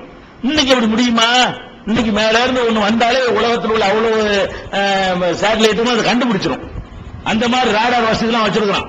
ஒரு வவ்வால் போனா கூட கண்டுபிடிக்கிற அளவுக்கு அவனுக்கு ரேடார் வசதி இருக்குது. அதை வச்சு என்ன செய்ய, அட என்னமோ ஒன்று வருதுடா பாடுறா, திருப்படா கேமரா வேண்டுவான். உலகத்து தொலைக்காட்சியுடைய கேமரா அப்புறம் என்ன அதை நோக்கி திரும்பிடும். திரும்ப லைவ் வீட்டுல லைவ் நடக்குங்க. ஈசா நபி இறங்கக்கூடிய காட்சி என்ன செய்யும், லைவாக வீட்டுல வந்து பார்ப்போம். எவனாவது மறுப்பான். அப்புறமேலு இதனால விமானம் இல்ல, ராக்கெட் இல்ல, தானாக சூழ்நிலை இறங்கி வர இருந்தாலும் ஒரு மனுஷன் கண்டிப்பா என்னமோ இறை சக்தி தான் அவர் என்ன சொன்னாலும் கேட்கணும் முடிவு வந்துருவானா இல்லையா? கண்டிப்பா நம்பிக்கை உள்ள போறோம். அதாவது அவர் மரணிக்கிறதுக்கு முன்னாடி, அதனால அவருக்கு பின்னாடி உலகமே அசம்பிளாக கூட ரசூல் ஸல்லல்லாஹு அலைஹி வஸல்லம் அவர் பின்னாடி எப்படி வருவார் என்பதெல்லாம் ஹதீஸ் அடிப்படையில் நம்ம பின்னாடி வளர்க்குவோம். இப்ப என்ன பிரச்சனை, மரணிச்சுட்டாங்கிற மட்டும் போய் எடுத்துக்கிறோம். அவர் எப்படி வருவாரு, எந்த ஊர்ல இறங்குவாரு, இறங்கும்போது என்ன நடக்கும், அதுகளெல்லாம் ரெண்டாவது நமக்குள்ள ஒரு விஷயம். இப்ப நமக்கு கிறிஸ்தவர்கள் மத்தியில் கருத்து வேறுபாடு உள்ள இந்த டாபிக் மட்டும் முடிச்சுக்கணும். இதுல என்ன நம்ம கேட்க வர்றோம்னு கேட்டா, அவர் கொல்லவும் இல்லைன்னு சொல்லிவிட்டான், சிலுவையில் அறையவும் இல்லைன்னு சொல்லிட்டான், ஆள் மாறாட்டம் நடந்துருச்சுன்னு வேற சொல்லிவிட்டான், நான் தான் அவரை வசதி வச்சிருக்கேன்னு வேற சொல்லிவிட்டான். அடுத்த வசனத்துல எல்லாம் சொல்லி காட்டுறேன். என்ன சொல்றான்னா, நான் வசதி வச்சிருக்கிறேன்ல, சாவல, என்ன அளவில் வசதி விட்டேன்னு அர்த்தம், இன்னும் சாவல. அவர் சாவறதுக்கு முன்னாடி அவ்வளவு பேர் ஏற்றுக்கிற போறான் பாரு. அவர் சாவறதுக்கு முன்னாடி, ஒரு மௌத்தாவதுக்கு முன்னாடி அனைவரும் ஏற்றுக்கொள்வார்கள். அப்ப இனிமேல் தான் அவர் இறந்து போக போகிறார், அதுக்காக வருவார். எந்த நப்சுக்கும் மௌத்துன்னு ஒண்ணு இருக்கிறது, சுவச்சே தீரணும், லேட்டா சுவைக்க கூடாது. அவருக்கு மௌத்தே இல்லைன்னு அந்த ஆயத்தெல்லாம் காட்டுவாங்க. மௌத்து ஈசா நபி உயர்த்தப்பட்டார்னா குல்லு நப்சின் தாயகத்துல் மௌத்துன்றது என்னன்னு கேட்பாங்க. பெரிய அறிவுபூர்வமா கேட்கிற நினைத்துக் கொண்டு ஒவ்வொரு ஆத்மாவும் மரணத்தை சுவைக்கும் எல்லாம் சொல்றான். நீங்க அவர் மரணிக்கலங்கிறீங்கன்னு ஒரு கேள்வி கேட்பாங்க. யாரு அவர் மரணிக்க மாட்டார்னு நம்ம சொல்றோம். இப்ப மரணிக்கல, நாளைக்கு மௌத்த சுவைக்கத்தான் போறாரு, அவரும் அதுதான் வரப்போறாரு. மௌத்தை எல்லாரும் சுவைக்கணும். ஈசா நபி என்ன செய்வார், கண்டிப்பா மௌத்து லேட் அவர் கவலானதை விட மௌத்து இல்லைன்னு சொல்றோம். ஈசா நபிக்கு மௌத்து லேட்டு. ஈசா நபி மௌத்தை ஆக மாட்டார் நம்ம சொன்னாதான் அப்ப நீங்க ஒவ்வொரு ஆத்மாவும் மரணத்தை சுவைக்கும் என்ற ஆயத்துக்கு அது எதிராக வரும். கண்டிப்பா அந்த ஆத்மாவும் மரணத்தை சுவைக்கும், சுவைப்பதற்காக இந்த உலகத்துக்கு வரும். அதுக்கு முன்னாடி எல்லாம் ஏத்துக்குவாங்க, அதான் விஷயம். இம்மின் அகலில் கிதாபி, அகல கிதாபுகள் யாரா இருந்தாலும், அகல கிதாபுனா இவனுக்கு இருந்தவர்கள் வேதக்காரர்கள், கொலை செஞ்சேன்னு சொல்றவனும் உசுரோடு எழுந்தார்னு சொல்றவனும் ரெண்டு பேரும் அவங்க அகல கிதாபு. அவ வேதக்காரர்கள் யாரா இருந்தாலும் இல்லாத யூமின் நபிஹி, அவரை நம்பிக்கை கொள்ளாமல் இருக்க மாட்டார்கள். கபல மௌத்திஹி, அவர் மௌத்தாவதற்கு முன்னாடி, ஈசா நபி மௌத்தாவதற்கு முன்னாடி அவரை நம்பிக்கை கொள்ளாமல் இருக்க மாட்டார்கள் அப்படின்னு சொல்வதில் இருந்து மூத்த ஆவல தெளிவா இருக்குது. தன்னளவில் ஒசத்தி விட்டோம்னு சொல்லிட்டான், மூத்த ஆகலன்னு சொல்லிட்டான், இனிமே மூத்த ஆவாருன்னு சொல்லிட்டான். அவர் மௌத்தாவதற்கு முன்னாடி நம்பிக்கை கொள்வார்கள் அர்த்தம். மௌத்து ஒன்று இருக்கு அவருக்கு, கண்டிப்பா அவருக்கு மௌத்து இருக்குது. அதுக்கு முந்தைய இவர்கள் நம்பிக்கை கொள்வார்கள் என்று சொன்னா ஈசா நபிக்கு மௌத்து இருக்குன்னு வழங்குது. அந்த மௌத்து இனிமேதான் வருங்கிறது விளங்குது. அந்த கட்டத்தில் அத்தனை பேரும் ஈமான் கொள்வார்கள், நம்பிக்கை கொள்வார்கள் விளங்குது. இவ்வளவு தெளிவான ஒரு சான்றுகளை அல்லாஹ் சொன்ன பிறகும் கூட மனம் முரண்டா என்னமோ பெரிய அறிவுபூர்வமா பேசுவார் நினைத்துக் கொண்டு அல்லாஹ்வுக்கு மனிதனுக்கு இருக்கிற மாதிரி சக்தி தான் இருக்குன்ற ஒரு பலவீனத்தின் காரணத்தினால, இது எல்லாத்துக்கும் என்ன காரணம் தெரியுமா? அல்லாஹ்வை பத்தி பேசக்கூடிய நேரத்தில் அல்லாஹ்வை நம்மள மாதிரி நினைச்சு பேசக்கூடாது. அல்லாஹ் அந்த அல்லாஹ் நமக்கு தேவையில்லை. எதையும் செய்ய முடிகிறவனுக்கு பேர் தான் அல்லாஹ். அல்லாஹ்வுக்கு முடியுமா முடியாதா? நீங்க அதே போல ஒரு சந்தேகம் வருது. ஒரு மனுஷனை உசுரோட வசத்துவல் என்பது ஒரு பெரிய காரியமா? அவனுக்கு ஒரு பெரிய காரியமே கிடையாது. அப்ப அந்த மாதிரியான ஒரு அடிப்படையில் நம்ம ரசூலுல்லாஹ் மேராஜ் கூட்டிட்டு போனானே, உசுரோட தான் வசதி கூட்டிட்டு போனான், திருப்பி கொண்டு வந்து விட்டான்ல. உசுரோட கூட்டிட்டு போனா, ஒரு ஆல்ரெடி ஒரு கூட்டிட்டு போயிருக்கானே இல்லையா, ஒரு ஆளை கூட்டிட்டு போய் கொண்டாந்து விட்டு போட்டான், ஒருத்தர் வச்சுக்கிட்டான், அவ்வளவுதான். முகமது ஸல்லல்லாஹு அலைஹி வஸல்லம் அல்லாஹ் கூட்டிட்டு போனா, எங்க வரைக்கும் கூட்டிட்டு போனா, இந்த சிதறத்தில் முன்தஹா, இந்தஹா ஜன்னத்துல் மஅவா, சிதறத்துல் முன்தஹா ஜன்னத்து வரைக்கும் கூட்டிட்டு போனாங்க. சூரத்து நஜ்ம்ல இஸ்ரா வரைக்கும், பைத்துல் முகத்தஸ் வரைக்கும் கூட்டிட்டு போனான்னு சில பேர் சொல்றாங்க. அது ஒரு இடத்துல சொல்றான் அல்லாஹ். இன்னொரு இடத்துல எங்க வரைக்கும் போனா சொல்லி காட்டுறான்னு கேட்டா, நஜ்மு சூராவுல இந்த சிதறத்துல் முன்தஹா இந்தஹா ஜன்னத்துல் மஅவா, சிதறத்துல் முன்தஹாங்கிறது அங்க வரைக்கும் அல்லாஹ் கூட்டிட்டு போனா, அங்க வச்சு ஜிப்ரீல் அவர் பார்க்கிறாரு, அங்கதான் ஜன்னத்துல் மஅவா என்ற சொர்க்கம் இருக்கிறது அப்படின்னு அல்லாஹ் சொல்லி காட்டுறான். அந்த மாதிரி எல்லாம் ரசூல் ஸல்லல்லாஹு அலைஹி வஸல்லத்தை அல்லாஹ் கூட்டிட்டு போன மாதிரி ஈசா நபியும் கூட்டிட்டு போனா, ஒரு ஆளை விட்டு போட்டான், ஒரு ஆளை வச்சுக்கிட்டான். இதுதான் விஷயம். அதனால இதுல எந்த குழப்பமும் கிடையாது, இதுல சந்தேகத்துக்கு இடமும் கிடையாதுங்கிறத முதல்ல விளங்கிக்கணும். இது ஒரு பாயிண்டாச்சா.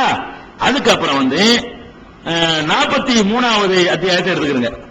அதுல 57, 58, 59, 60, 61, 62 இவ்வளவு வசனங்கள். ஆனா இதுல முக்கியமான வசனம் என்னன்னா 61 தான். 43வது அத்தியாயத்துல 61வது வசனத்துல தான் பாயிண்ட் இருக்கிறது. ஆனால் அது யாரை சொல்லுதுன்னு நீங்க விளங்கிறதுக்காக முன்னாடி வரணும். அவரையும் நாங்க வரும். அவர்னு சொல்லி ஆரம்பிச்சா எவர்னு ஒரு கேள்வி வரும்ல, அதுக்கு தான் நமக்கு முன்னாடி தான் வந்துடுறான். அவர் யாருங்கிறதுக்காக தான் அந்த வசனமே தவிர நமக்கு பாயிண்ட் 61ல தான் இருக்குது. 61 வர்றதுக்கு முன்னாடி 57ல இருந்து வர்றேன். 43வது அத்தியாயத்துல 57வது வசனத்தில இருந்து படிச்சோம்னு சொன்னா, வலம்மா ஊரிப இப்னு மரியம மஸலன், மரியமுடைய மகன் ஈசா நபி, மரியமுடைய மகன் இவர்களுக்கு உதாரணமாக சொல்லி காட்டப்படும் பொழுது, இதா கௌமுக மின்ஹு யஸித்தூன், உம்முடைய சமுதாயத்தவர்கள் அவரை அலட்சியம் செய்கின்றனர், புறக்கணிக்கின்றனர். இந்த செய்தியை அலட்சியம் ரசூலுல்லாஹ் அல்லாஹ் சொல்றான், அலட்சியம் செய்கிறார்கள். வகாலு, அவர்கள் கேட்கிறார்கள், ஆலிஹத்துனா கைருன் அம் ஹுவ, எந்த கடவுள் சிறந்தவரா அல்லது அவர் சிறந்தவரா என்று கேட்கிறார்கள். ரசூல் ஸல்லல்லாஹு அலைஹி வஸல்லம் மக்காவுல வந்து ஈசா நபியை பத்தி பேசுறாங்க. அவங்களுக்கு பிடிக்கும், என்ன மதீனாவுல உள்ளவர்களுக்கு ஈசா நபி தெரியும், அவங்க யூதர்களும் கிறிஸ்தவர்களும் இருக்கிறார்கள். மக்காவுல உள்ளவங்களுக்கு ஈசா நபிலாம் தெரியாது, எந்த வேதமும் அவங்களுக்கு கிடையாது. அவங்க வந்து இப்ராஹிம் நபி மார்க்கம்னு சொல்லிக்கிட்டு வேற மாதிரியான நடவடிக்கைகள் இருந்தாங்க. ஈசா நபியை பத்தி பேசின உடனே ஈசா என்ன சொல்றாரு, இவரு எந்த கடவுள் சிறந்தவரா இல்ல ஈசா சிறந்தவரா, நீ என்னமோ ஈசா தந்தை இல்லாம பிறந்தார் அப்படி பண்ணிக்கிறிய அப்படின்னு அவங்க ரசூலுல்லாஹ்வுடைய சமுதாயம் அப்ஜெக்ஷன் பண்ணிருக்காங்க. இதை மக்காவில் உள்ள காபிர்களை ஈசா நபியை பத்தி பேசின உடனே அவர்கள் அதை நிராகரிக்கிறார்கள். ஆலிஹத்துனா கைருன் அம் ஹுவ, எங்கள் கடவுள் சிறந்ததா இல்ல ஈசா நபி சிறந்தவரா என்று உம்மிடத்தில் வந்து கேட்கிறார்கள். மா லரபுஹுலக இல்லா ஜதலா, விதண்டாவாதம் தான் உம்மிடத்தில் அவர்கள் செய்கிறார்கள். பல்ஹும் கௌமுன் ஹசிமூன், அவர்கள் விதண்டாவாதம் பரட்டுவாதம் செய்யக்கூடிய கூட்டமாக இருக்கிறார்கள் என்று சொல்லிட்டு இது 57 58 இன் ஹுவ இல்லா அப்துன், அவர் ஒரு அடியார் தான், ஈசா நபி என்பவர் ஒரு அடிமைதான். அன் அம்னா அலைஹி, அவருக்கு நமது அருட்கொடைகளை நாம் வழங்கி இருந்தோம். வஜஅல்நாஹு மஸலன் லிபனி இஸ்ராயீல், இஸ்ரவேல் சமுதாயத்திற்கு ஒரு மாடலாக முன் உதாரணமாக அவரை நாம் ஆக்கி இருந்தோம். வலவ் நஷாஉ, நாம் நினைத்திருந்தால் லஜஅல்னா மின்கும் மலாயிகத்தன் ஃபில் அர்லி யக்லுஹூன், வானவர்களை இங்கே வந்து கலீஃபாக்களாக நாம் ஆக்கியிருப்போம் அப்படின்னு சொல்லிட்டு வ இன்னஹு, நிச்சயமாக அவர், இந்த அவர் யாருங்கிறத படிச்சுட்டு வரேன். யாரை பத்தி வரைக்கும் பேசிட்டு வர்றோம்? 57ல 58ல 59ல எல்லாம் இப்னு மரியம், மரியமுடைய மகன் ஈசா அப்படிலாம் வந்துட்டு இருக்கு. அவரை பத்தி பேசிக்கிட்டு வரும் பொழுதுதான் 61வது வசனத்தில் சொல்லுகிறது இன்னஹு, அவர் ஈசா இப்னு மரியம் லஇல்முல் லிஸ்ஸாஅத்தி, கியாமத் நாளுக்கு அடையாளமாக இருக்கிறார். அல்லாஹ் சொல்லி காட்டுறான். ஈசா நபி சாஅத்னா கியாமத் நாள். குர்ஆன்ல பல இடங்கள்ல சாஅத் என்பது கியாமத் நாளுக்கு வருகிறது. யஸ்அலூனக அனி சாஅத்தி, சாஅத்தை பற்றி கியாமத் நாளை பற்றி உன்னிடத்தில் கேட்கிறார்கள். ஐயான முர்சாகா, அது எப்ப ஏற்படும் என்று கேட்கிறார்கள். இலா ரப்பிக முன்தஹாஹா, ஐயான முர்சாகா ஃபீமா அன்த மின் ذிக்ராஹா, அது பற்றிய ஞானம் உனக்கு என்ன இருக்கிறது? கியாமத் நாள் எப்பன்னு உன்கிட்ட வந்து கேட்கறாங்க. உனக்கு என்ன இருக்கு? அதை பற்றி எல்லாம் கேட்கறான். ரசூலுல்லாஹ் பார்த்து கேட்கறான். ஃபீமா அன்த மின் ذிக்ராஹா, அது பற்றிய ஞானம் உனக்கு எங்க இருக்கிறது? இலா ரப்பிக முன்தஹாஹா, அதனுடைய முடிவான ஞானம் வந்து உன்னுடைய இறைவனுக்கு தான் இருக்கிறது. இன்னமா அந்த முன்திரும யக்ஷாஹா, அதை பற்றி அஞ்சுகிற மக்களுக்கு நீ எச்சரிக்கை செய்பவர் தான் அப்படின்னு சொல்லி அல்லாஹ் சாத்துங்கிறது கியாமத் நாளுக்காக சொன்னான். இந்த சாத் என்ற வார்த்தை, அஸ்ஸாத் என்ற வார்த்தை குர்ஆன்ல வந்து நிறைய இடங்கள்ல வருகிறது. எல்லா உதாரணம் 5 விஷயங்களை அல்லாஹ்வை தவிர யாரும் அறிய மாட்டார்கள் ஒரு வசனம் இருக்குது, பல முறை உங்களுக்கு சொல்லப்பட்ட விஷயம். அந்த 5 விஷயங்கள்ல ஃபர்ஸ்ட் என்ன? இன்னல்லாஹ இன்தஹு இல்முஸ் ஸாஆ, சாத்து பற்றிய கியாமத் நாள் பற்றிய அறிவு அல்லாஹ்வுக்கு தான் இருக்கிறது அப்படின்னு வருகிறது. இப்படி நிறைய இடத்துல என்ன செய்கிறது? அந்த சாத் என்பது கியாமத் நாளை குறிக்கிறதுங்கிறதுக்கு என்ன, கியாமத்துங்கிற வார்த்தை நமக்கெல்லாம் நன்கு அறிமுகம், சாத்துங்கிற வார்த்தை வந்து நமக்கு அறிமுகம் இல்லை. அதுக்காக நம்ம, ஆனா குர்ஆன்ல வந்து கியாமத்தை விட சாத் அதிகமா இருக்குது. குர்ஆன்ல பொறுத்த வரைக்கும் யுக முடிவு நாளை பற்றி பேசும் பொழுது கியாமத் என்ற வார்த்தையை விட சாத் தான் செய்து அதிகமாக யூஸ் பண்ணப்பட்டிருக்கிறது நம்ம பார்க்கிறோம். அந்த அடிப்படையில் இங்க அல்லாஹ் சொல்லி காட்டுகிறான் இன்னஹு, அவர். அவர்னா எவரை பத்தி பேசணும்? இப்ப வேற எவரை பத்தியும் பேசலைங்க. இந்த 57ல இருந்து நீங்க பார்த்தாலும் சரி, 1ஆம் நம்பர் வசனத்துல இருந்து பார்த்தாலும் சரி, 43வது சூறாவை எடுத்துக்கிட்டு 1ல இருந்து பேசிட்டு வந்தாலும் சரி, வேற எந்த நபரை பத்தி இங்க பேசப்படவே இல்லை. அவர்னு சொன்னா யாருதான்? ஒரு ஆள் தான் பேசிட்டு வர்றோம், அவர் தான் ஈசா தான். ஈசா லஇல்முல் லிஸ்ஸாத்தி, கியாமத் நாளுக்கு வந்து ஒரு அடையாளமாக இருக்கிறார். அப்ப அவர் மூத்தா போயிட்டாருன்னா அப்ப அடையாளம் எப்படி இருப்பாரு? ரசூலுல்லாஹ்வுக்கு முந்திய, அதாவது கிபி 1லயே, கிபி 1லனா அவர் மூத்தா போயிருக்கணும் அவங்க கருத்துப்படி. அப்ப 1லயே மூத்தா போயிட்டாருன்னு சொன்னா அவர் எப்படி கியாமத்துல அடையாளமா இருப்பார்? அதுக்கு முந்தைய ரசூலுல்லாஹ் வந்திருக்காங்க, அவங்களே அடையாளம் சொல்லிருக்கானு. அவருக்கு பின்னாடி ரசூல் ஸல்லல்லாஹு அலைஹி வஸல்லம் வர்றாங்க, கடைசி நபியை தான் கியாமத்துல அடையாளம்னு சொல்லுவோம். இவர் தான் ரசூலுல்லாஹ்வுக்கு முந்தைய மூத்தா போயிட்டாங்க, இவர் எப்படி கியாமத்துல அடையாளமா இருப்பாரு? கியாமத் நாள் அடையாளமா இருக்கிறார்னு சொல்வதில் இருந்த கியாமத் நாளுக்கு முன்பு அவருக்கு ஒரு தொடர்பு இங்க இருக்குது. உலகம் அழிகிறதுக்கு ஒரு அடையாளமா வருவார்னு வழங்குறா இல்லையா? இதுக்கு மேல எவ்வளவு தெளிவு, என்ன வார்த்தை தெளிவா நமக்கு வேணும்? இன்னஹு, அவர் லஇல்முல் லிஸ்ஸாஅத்தி, கியாமத் நாளுக்கு அடையாளமாக இருக்கிறார்னு சொல்லிட்டு அதுலயும் அல்லாஹ் வந்து இருக்கிறான். வலா தம்தருன் பிஹா, அது விஷயத்துல சந்தேகமே படாதேங்கிறான் அல்லாஹ். அது சந்தேகம், அது எப்படி அப்படி நீங்க தடுமாறுனீங்கன்னா தடுமாறாத, வலா தம்தருன்ன பிஹா, அதில் எந்த சந்தேகமும் கொண்டு விடாது, நிச்சயமா கியாமத்தின் அடையாளம் தான் அவரு. ஒத்தபியூனி, என்னை நீங்கள் பின்பற்றுங்கள். ரசூலுல்லாஹ் அல்லாஹ் சொல்ல சொன்னான், ஹாதா சிராத்துல் முஸ்தகீம், இதான் சிராத்துல் முஸ்தகீம், நேரான பாதை. நீங்க கேக்குறீங்க அல்ஹம்து சூராவுல ஏதுன சிராத்துல் முஸ்தகீம், நேரான வழியை காட்டுண்டு. நேரான வழி என்னன்னு கேட்டா கியாமத்து நாளைக்கு அடையாளம் அவர் நம்புறது நேரான வழி. அதை ஒருத்த மறுத்துட்டான்னு சொன்னா அவன் நேரான வழியில இல்லைன்னு அர்த்தம். கியாமத்து நாளுக்கு அடையாளம் சொல்லிவிட்டு இந்த விஷயத்துல நான் சொல்றதை கேளுங்கன்னு அல்லாஹ் சொல்ல சொல்றான் ரசூலுல்லாஹ். என்னை பின்பற்றுங்கள், ஹாதா சிராத்து முஸ்தகீம், இதுதான் நேரான வழி. லா யசுத்தன்னக்கும் ஷைத்தானும், ஷைத்தான் உங்களை கெடுத்து திசை திருப்பி விட வேண்டாம். ஷைத்தான் கெடுப்பான். அது எப்படி முடியும்? 2000 வருஷம் அப்படி வாழ முடியும்? அங்க சோறு கிடைக்குமா? அங்க தொழ முடியுமா? அங்க அதை செய்ய முடியுமா? இப்படி எல்லாம் தூங்க முடியுமா? இப்படி எல்லாம் கேட்பாங்க. அது ஷைத்தான் வேலை. வலா யசுத்தன்னக்கும் ஷைத்தான், ஷைத்தான் உங்களை திசை திருப்பி விட வேண்டாம். இன்னஹு உலக்கும் அதுவும் முபீன், அவன் உங்களுக்கு பகிரங்கமான எதிரியா இருக்கிறான். அவன் தூண்டி விடுவான் உங்களை, இது விஷயத்த சந்தேகத்தை கிளப்புவான். அதனால சந்தேகமும் படாதீங்க. சந்தேகப்படாம இருக்கிறதா நேரான வழி. ஷைத்தான் உங்களை கெடுக்கத்தான் பார்ப்பான். இதவையெல்லாம் ஷைத்தான். ஈசா நபி வரமாட்டாங்கன்னு சொல்லக்கூடிய யாரா இருந்தாலும் அவர்கள் எல்லாம் ஷைத்தான்கள் அல்லாஹ் என்ன செஞ்சுட்டான்? ஜட்ஜ்மெண்ட் பண்ணிட்டான். உனி வஜா கதை. அப்ப 4வது அத்தியாயத்துல 157, 158, 159 அதை பார்க்கும் பொழுது தெளிவா தெரிகிறது ஈசா நபி அவர்கள் உயர்த்தப்பட்டிருக்கிறார்கள். பிறகு காலத்தில் வருவார்கள். இனிமே தான் மூத்தா போவாங்க. மூத்தா போறதுக்கு முன்னாடி இந்த மக்கள் எல்லாம் ஏற்றுக்கொள்வார்கள் தெளிவா வருகிறது. 43வது அத்தியாயத்தில் 57, 58, 59, 60, 61, 62 ஆகிய வசனங்களை எடுத்து பார்த்தீர்களே ஆனால் கியாமத்து நாளுக்கு ஒரு அடையாளமாக திகழ்கிறார் என்ற ஒரு செய்தியும் சொல்லப்பட்டிருக்கிறது நம்ம பார்க்கிறோம். இது ஒன்னாச்சா. அடுத்து என்னன்னு கேட்டா இன்னொரு வசனம் இருக்கிறது. அந்த வசனம் உண்மையில பாத்தீங்கன்னு சொன்னா ஈசா நபி மரணிக்கவில்லைன்னு காட்டும். ஆனா சில ஆளுக்கு என்ன செய்வாங்கன்னு கேட்டா இந்த 2 வருஷம் கண்டுக்கிறாம இந்த ஈசா நபி மூத்தா போயிட்டாங்க. அதுக்கும் குர்ஆன்ல ஆதாரம் இருக்கு. குர்ஆன்ல இப்படி 2 காரணம் இருக்குமா? குர்ஆன்ல அல்லாஹ்வுடைய வேகம். ஏன் என்னிடத்துல முரண்பாடு வரலாம். நேத்து ஒண்ணு சொல்லி இன்னைக்கு ஒண்ணு நான் சொல்லி ஒரு மனுஷன் யார்ட்டையும் வரலாம். எவ்வளவு பெரிய அல்லாமா இருந்தாலும் பெரிய அறிஞரா இருந்தாலும் மனிதன்கிற முறையில சொன்னதை மறந்துடுவோம். ஒரு மூடு சரியில்லாட்டி ஒன்னோட கொண்டு விளங்கிடுவோம். ஃப்ரெஷ்ஷா இருந்தா ஒரு மாதிரியா சிந்திப்போம். கவலையா இருந்தா வேற மாதிரி சிந்திப்போம். இதெல்லாம் நமக்கு வரும். அல்லாஹ்ட்ட முரண்பாடு வருமா? மரணிக்கவில்லைன்னு அல்லாஹ் சொன்னான்னு சொன்னா மரணித்து விட்டார்கள் கருத்து வர்ற மாதிரி ஒரு வசனம்லாம் இருக்காது. அல்லாஹ் முரண்பட்டு பேசவும் மாட்டான். அவனுடைய வார்த்தையில அல்லாஹ்வுடைய வார்த்தையில ஒரு சிறப்பே அதான லவ்கான மின்னிந்து கையில்லாய் லவஜதுஹு இக்திலாஃபன் கஸீரா. இது அல்லாஹ்வை தவிர வேற யாரிடம் இருந்தாவது இந்த குர்ஆன் வந்திருக்குமே. ஆனால் இதுல அநேக முரண்பாடுகளை இவர்கள் பார்த்திருப்பார்கள். முரண்பாடு இல்ல டிக்ளேர் பண்ணக்கூடிய வேலை இது. லா யஅதீஹில் பாத்தில் மின் பைனி யதைஹி வலா மின் கல்பிஹி. இந்த வேதத்துல முன்னும் பின்னும் எந்த விதமான தவறுகளும் வராது, பாத்தில் வராதுன்னு சொல்லி அல்லாஹ் இந்த வேதத்துக்கு அவனே சர்டிபிகேட் தரான். கண்டிப்பா ஈசா நபி மரணிக்கவில்லைன்னு இது சொல்லுதுன்னு சொன்னா எல்லா வசனமுமே இதை ஒட்டித்தான் இருக்குமே தவிர இதை வெட்டி இருக்காது. உன் சிந்தனையில உள்ள கோளாறுனால முக்கியமான விஷயங்களை கவனிக்காத காரணத்தினால இப்படியான ஒரு பேச்சு வருது. அதுக்கு அவங்க காட்டுற ஒரு ஆதாரத்தை என்னன்னு கேட்டா 3வது அத்தியாயம் 144 வசனத்தை எடுத்துக்கிறாங்க. ஆனா எடுத்துக்கொள்ளக்கூடிய என்ன செய்வாங்க தெரியுமா? இப்ப நம்ம சொல்லி காட்டணும் 2 வசனம், 2 தொடர். 4வது அத்தியாயத்தில் 157 இருந்து காட்டின வசனம், 43வது அத்தியாயத்தில் 57 இருந்து காட்டின அந்த வசனம் இருக்கு பாருங்களேன். இதுக்கு பதில் சொல்ல மாட்டாங்க. அதை அப்படி தூக்கி வச்சுட்டு இது எப்படி சொல்லுதுமாங்க. குர்ஆனை அணுகக்கூடியவர் என்ன செய்யணும் தெரியுமா? அதுக்கு வழக்கம் சொல்லணும்.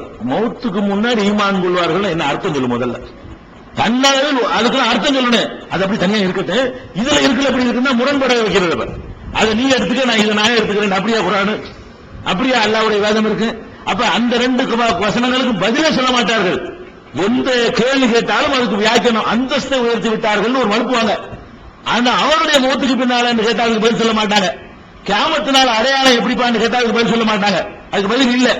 அது அப்படி ஓரம் கட்டி வச்சுட்டு அல்லாஹ்வுடைய வேதம் இல்லைங்கிற மாதிரி அது தனியா தூக்கி வச்சுட்டு இந்த வசனத்துக்கு என்ன சொல்றீங்க உங்கள்ட்ட கேட்பாங்க. எந்த வசனம்? 3:144. 3:144 என்ன சொல்றதுன்னு கேட்டா வமா முஹம்மதுன் இல்லா ரசூல். முஹம்மது தூதரை தவிர வேறு இல்லை. முஹம்மது அல்லாஹ் கிடையாது. குர்ஆன்ல உள்ள வசனம் வமா முஹம்மதுன் இல்லா ரசூல். முஹம்மது ஸல்லல்லாஹு அலைஹி வஸல்லம் அவர்கள் தூதரை தவிர வேறு இல்லை. அது கலத்து மின் கப்லிஹி ருசுல். அவருக்கு முன்னால் தூதர்கள் சென்று விட்டார்கள். இதான் பயன். அவருக்கு முன்னால் தூதர்கள் சென்று விட்டார்கள். அவையும் மாத்த இவர் இறந்து விட்டால், முகமது இறந்து விட்டால், அவர் கொத்தில கொல்லப்பட்டு விட்டால், இன்கலபத்தும் அல ஆக்காபிக்கும் வந்த வழியே நீங்கள் திரும்பி சென்று விடுவீர்களா அப்படின்னு சொல்லி அல்லாஹ் 344 கேட்கிறான். இதை எடுத்துக்கொண்டு என்ன செய்வார்கள் கேட்டா பாத்தீங்களா, முகமதுக்கு முன்னாடி தூதர்கள் சென்று விட்டார்கள். அல்லாஹ் என்ன சொல்றான், ஒமா முகமது இல்லா ரசூல், முகமது தூதர் தான். அது கலத்து மின் கப்லிஹி அர் ருசுலு, முகமதுக்கு முன்னால் தூதர்கள் எல்லாம் போய்விட்டார்கள். ஈசா நபி முகமது முந்தின நாள் தானே அவர் போயிட்டாரு. ஈசா நபி மௌத்தாகி விட்டார் என்பதற்கு பாயிண்ட் என்ன, ஈசா நபி அவர்கள் ரசூலுல்லாஹ்வுக்கு முன்னாடி உசுரோடு இருந்தார்களே, ஆனால் ஈசா நபியை தவிர இங்க இருக்குதா எல்லா தூதரும் போயிட்டு அர் ருசுலுன்னு இருக்குல்ல, தூதர்கள் எல்லாம் போய்விட்டார்கள், இவரும் போய்விடுவார். எல்லா தூதர்களும் ஆதம் அலைஹிஸ்ஸலாம் போனார்களோ, நூஹ் நபி போனார்களோ, சுலைமான் நபி போனார்களோ, அதே மாதிரி என்ன செய்வாரு, இவரும் போய்விடுவார், முகமதும் போய்விடுவாரு. இவருக்கு வந்து எல்லாரும் போயிட்டாங்க, அந்த கருத்து தருதா இல்லையா அப்படின்னு கேட்பாங்க. 3வது அத்தியாயத்துல 144வது வசனத்துல இருக்கிறது. இது கரெக்ட் தான், அது அப்படிதான் இருக்கிறது. முகமது தூதரை தவிர யாரும் இல்ல, அவருக்கு முன்னாடி தூதர்கள் எல்லாம் சென்று விட்டார்கள் என்ற வாசகத்தை வைத்துக் கொண்டு ஈசா நபியும் சென்று விட்டார்கள் என்று கருத முடியும். இந்த வாசகத்தை வைத்துக் கொண்டு அப்படி கருத முடியும். ஆனால் அந்த ரெண்டுக்கு என்ன பதில், விதிவிலக்கு இருக்குங்கிறது அல்லாஹ் அந்த இடத்துல எப்பவுமே சொல்ல மாட்டான். மனிதனை எல்லாம் விந்து துணியில படைச்சேன்னு ஒரு இடத்துல சொல்லுவான், ஆதமை தவிர அந்த இடத்துல சொல்ல மாட்டான். தேடி பார்த்த வேற இடத்துல இருக்கும். விந்து துணியில இருந்து எல்லா மனுஷனையும் படைச்சாங்கிறான் அல்லாஹ். எல்லா மனுஷனையும் படைச்சேன்னா ஆதம் அலைஹிஸ்ஸலாம் அதில் அடங்கிடுவார்ல. ஆதம் அலைஹிஸ்ஸலாம் யாரோட விந்து துணிக்கு படைக்கப்பட்டார், அவர் நேரடியாக மண்ணால் படைக்கப்படுறாரு. ஆனா அது அந்த இடத்துல வேற இடத்துல இருக்குது. அந்த வசனத்திலேயே சேர்த்து செய்ய மாட்டான், ஆதமையும் ஹவ்வாவையும் தவிர ஈசாவையும் தவிர அந்த இடத்துல மூணையும் போட்டு எல்லாம் என்ன செய்ய மாட்டான், விதிவிலக்க சொல்ல மாட்டான். ஒரு இடத்துல ஆதம சொல்லுவான், ஒரு இடத்துல ஹவ்வாவை, ஒரு இடத்துல ஈசா நபியை சொல்லுவான். தனித்தனியா அவர்கள் எப்படி படைக்கப்பட்டார்கள் சொல்லிடுவான். அந்த விதிவிலக்க நீக்கிக் கொள்ள வேண்டும். அதே மாதிரி இந்த வசனத்திலிருந்து எல்லா தூதர்களும் சென்று விட்டார்கள் என்ற அர்த்தம் வந்தாலும், நாம் ஏற்கனவே சொன்ன இந்த 2 வசனங்கள் இருக்கிறத, 2 செட்டு 4வது அத்தியாயத்திலையும் 43 அத்தியாயத்திலையும் வரக்கூடிய அந்த வசனங்கள் அதுல தெளிவா இருக்கா இல்லையா, அதை தவிரங்கள் சேர்த்துக்க, அதை இதை இணைச்சி வழங்குறான்னு என்ன செய்வோம், தூதர்கள் எல்லாம் போயிட்டாங்கன்னு இதை சொல்லுது. அதுல ஈசா நபி உயர்த்தப்பட்டார்னு தன்னளவில் உயர்த்தார்னு சொல்லுகிறது. ரெண்டையும் இணைக்குவோம், அவரை தவிர மற்ற தூதர்கள் தான் முடிவு வச்சுக்கத. இதை எடுத்துக்கிட்டோம், அதை எடுத்துக்கிட்டோம். இந்த வசனத்தை நம்ம எடுத்துக்கொள்கிறோம், அந்த வசனங்களை நம்ம எடுத்துக்கொள்கிறோம் ஆயிரும். ஆனாலும் இதை விட தெளிவான சான்று வேணும்னு சொன்னா, இதே மாதிரி இன்னொரு வசனம் குர்ஆன்ல இருக்கிறது. இதே மாதிரி சேம் இதே மாதிரி அந்த வசனத்தை எடுத்து பார்த்தோம்னு சொன்னா, ஈசா நபிக்கு விதிவிலக்கு தெளிவா இருக்கிறது. எப்படி இருக்கிறது, 5வது அத்தியாயம் மாயிதா 75வது வசனம். அதுல அல்லாஹ் என்ன சொல்றான்னு கேட்டா, மல் மசீஹ் இப்னு மரியம், மா முகமதுனுக்கு பதிலா முகமது இடத்துல மசீஹ போட்டிருக்கான். அவ்வளவுதான். இந்த வசனத்துல இப்ப 344 பார்த்தோமே, அதுல என்ன பண்ணிருக்கான், ஒமா முஹம்மதுன் அப்படின்னு போட்டிருக்கான்ல. இதுல என்ன பண்றான்னு கேட்டா, மல் மசீஹ் இப்னு மரியம் இல்லா ரசூல், மரியமுடைய மகன் மசீஹ் இருக்கிறாரே ஈசா, அவர் தூதரை தவிர வேற இல்லை. அந்த 344 அல்லாஹ் என்ன சொல்றான்னு கேட்டா, முகமது தூதரை தவிர யாரும் இல்லைங்கிறான். இந்த வசனத்தில் என்ன சொல்றான்னு கேட்டா, ஈசா நபி தூதரை தவிர யாரும் கிடையாது, தூதர் தான் அவரு அப்படின்னு சொல்லிட்டு அடுத்து சொல்றான், அது கலத்து மின் கப்லிஹி ருசுல், அவருக்கு முன்னால் தூதர்கள் சென்று விட்டார்கள். நல்லா கவனிக்கணும். ரசூல் ஸல்லல்லாஹு அலைஹி வஸல்லம் பத்தி பேசும்போது என்ன சொன்னா, அவருக்கு இதே வாசகத்தை சொன்னான். ரெண்டையும் எடுத்து பாத்தீங்கன்னா வாசகம் அப்படியே இருக்கு, பேர் மட்டும் மாறுது, வாசகம் அப்படியே இருக்கு பாருங்க. மா முஹம்மதுன் இல்லா ரசூல் கது கலத்து மின் கப்லிஹி ருசுல், கது கலத்து மின் கப்லிஹி ருசுல் 5.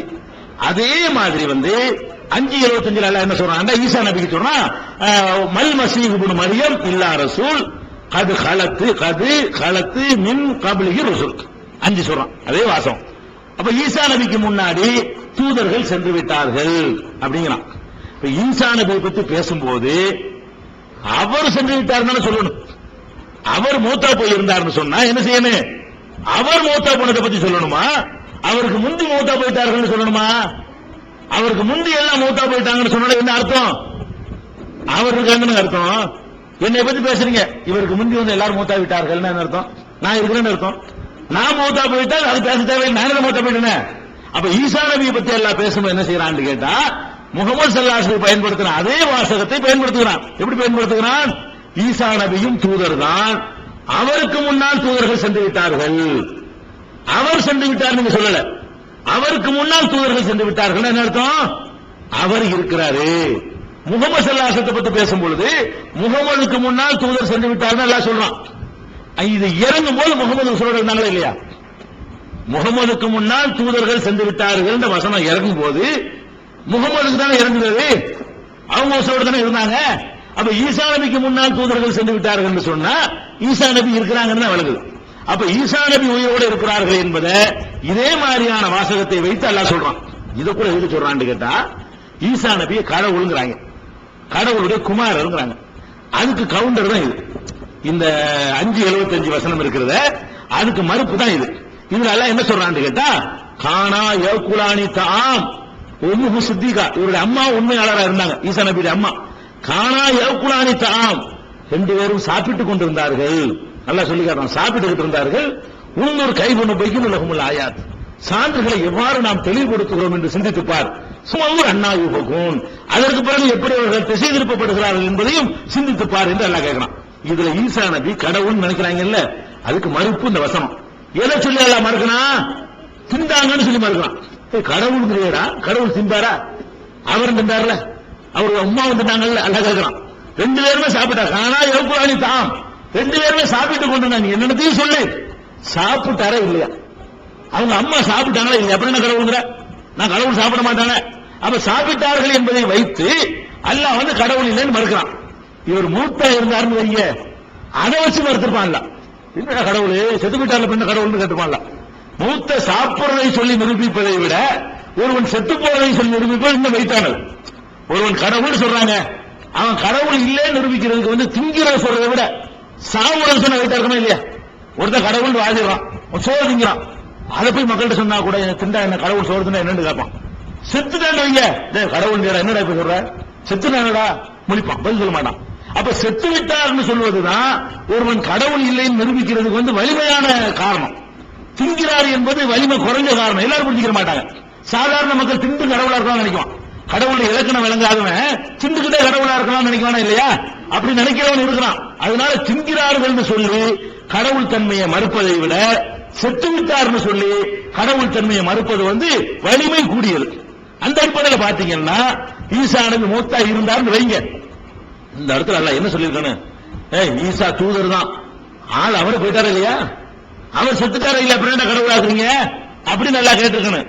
அதை பத்தி பேசாம அவருக்கு முந்தி உள்ளவங்க எல்லாம் போயிட்டாங்கன்னு நல்லா சொல்றான்.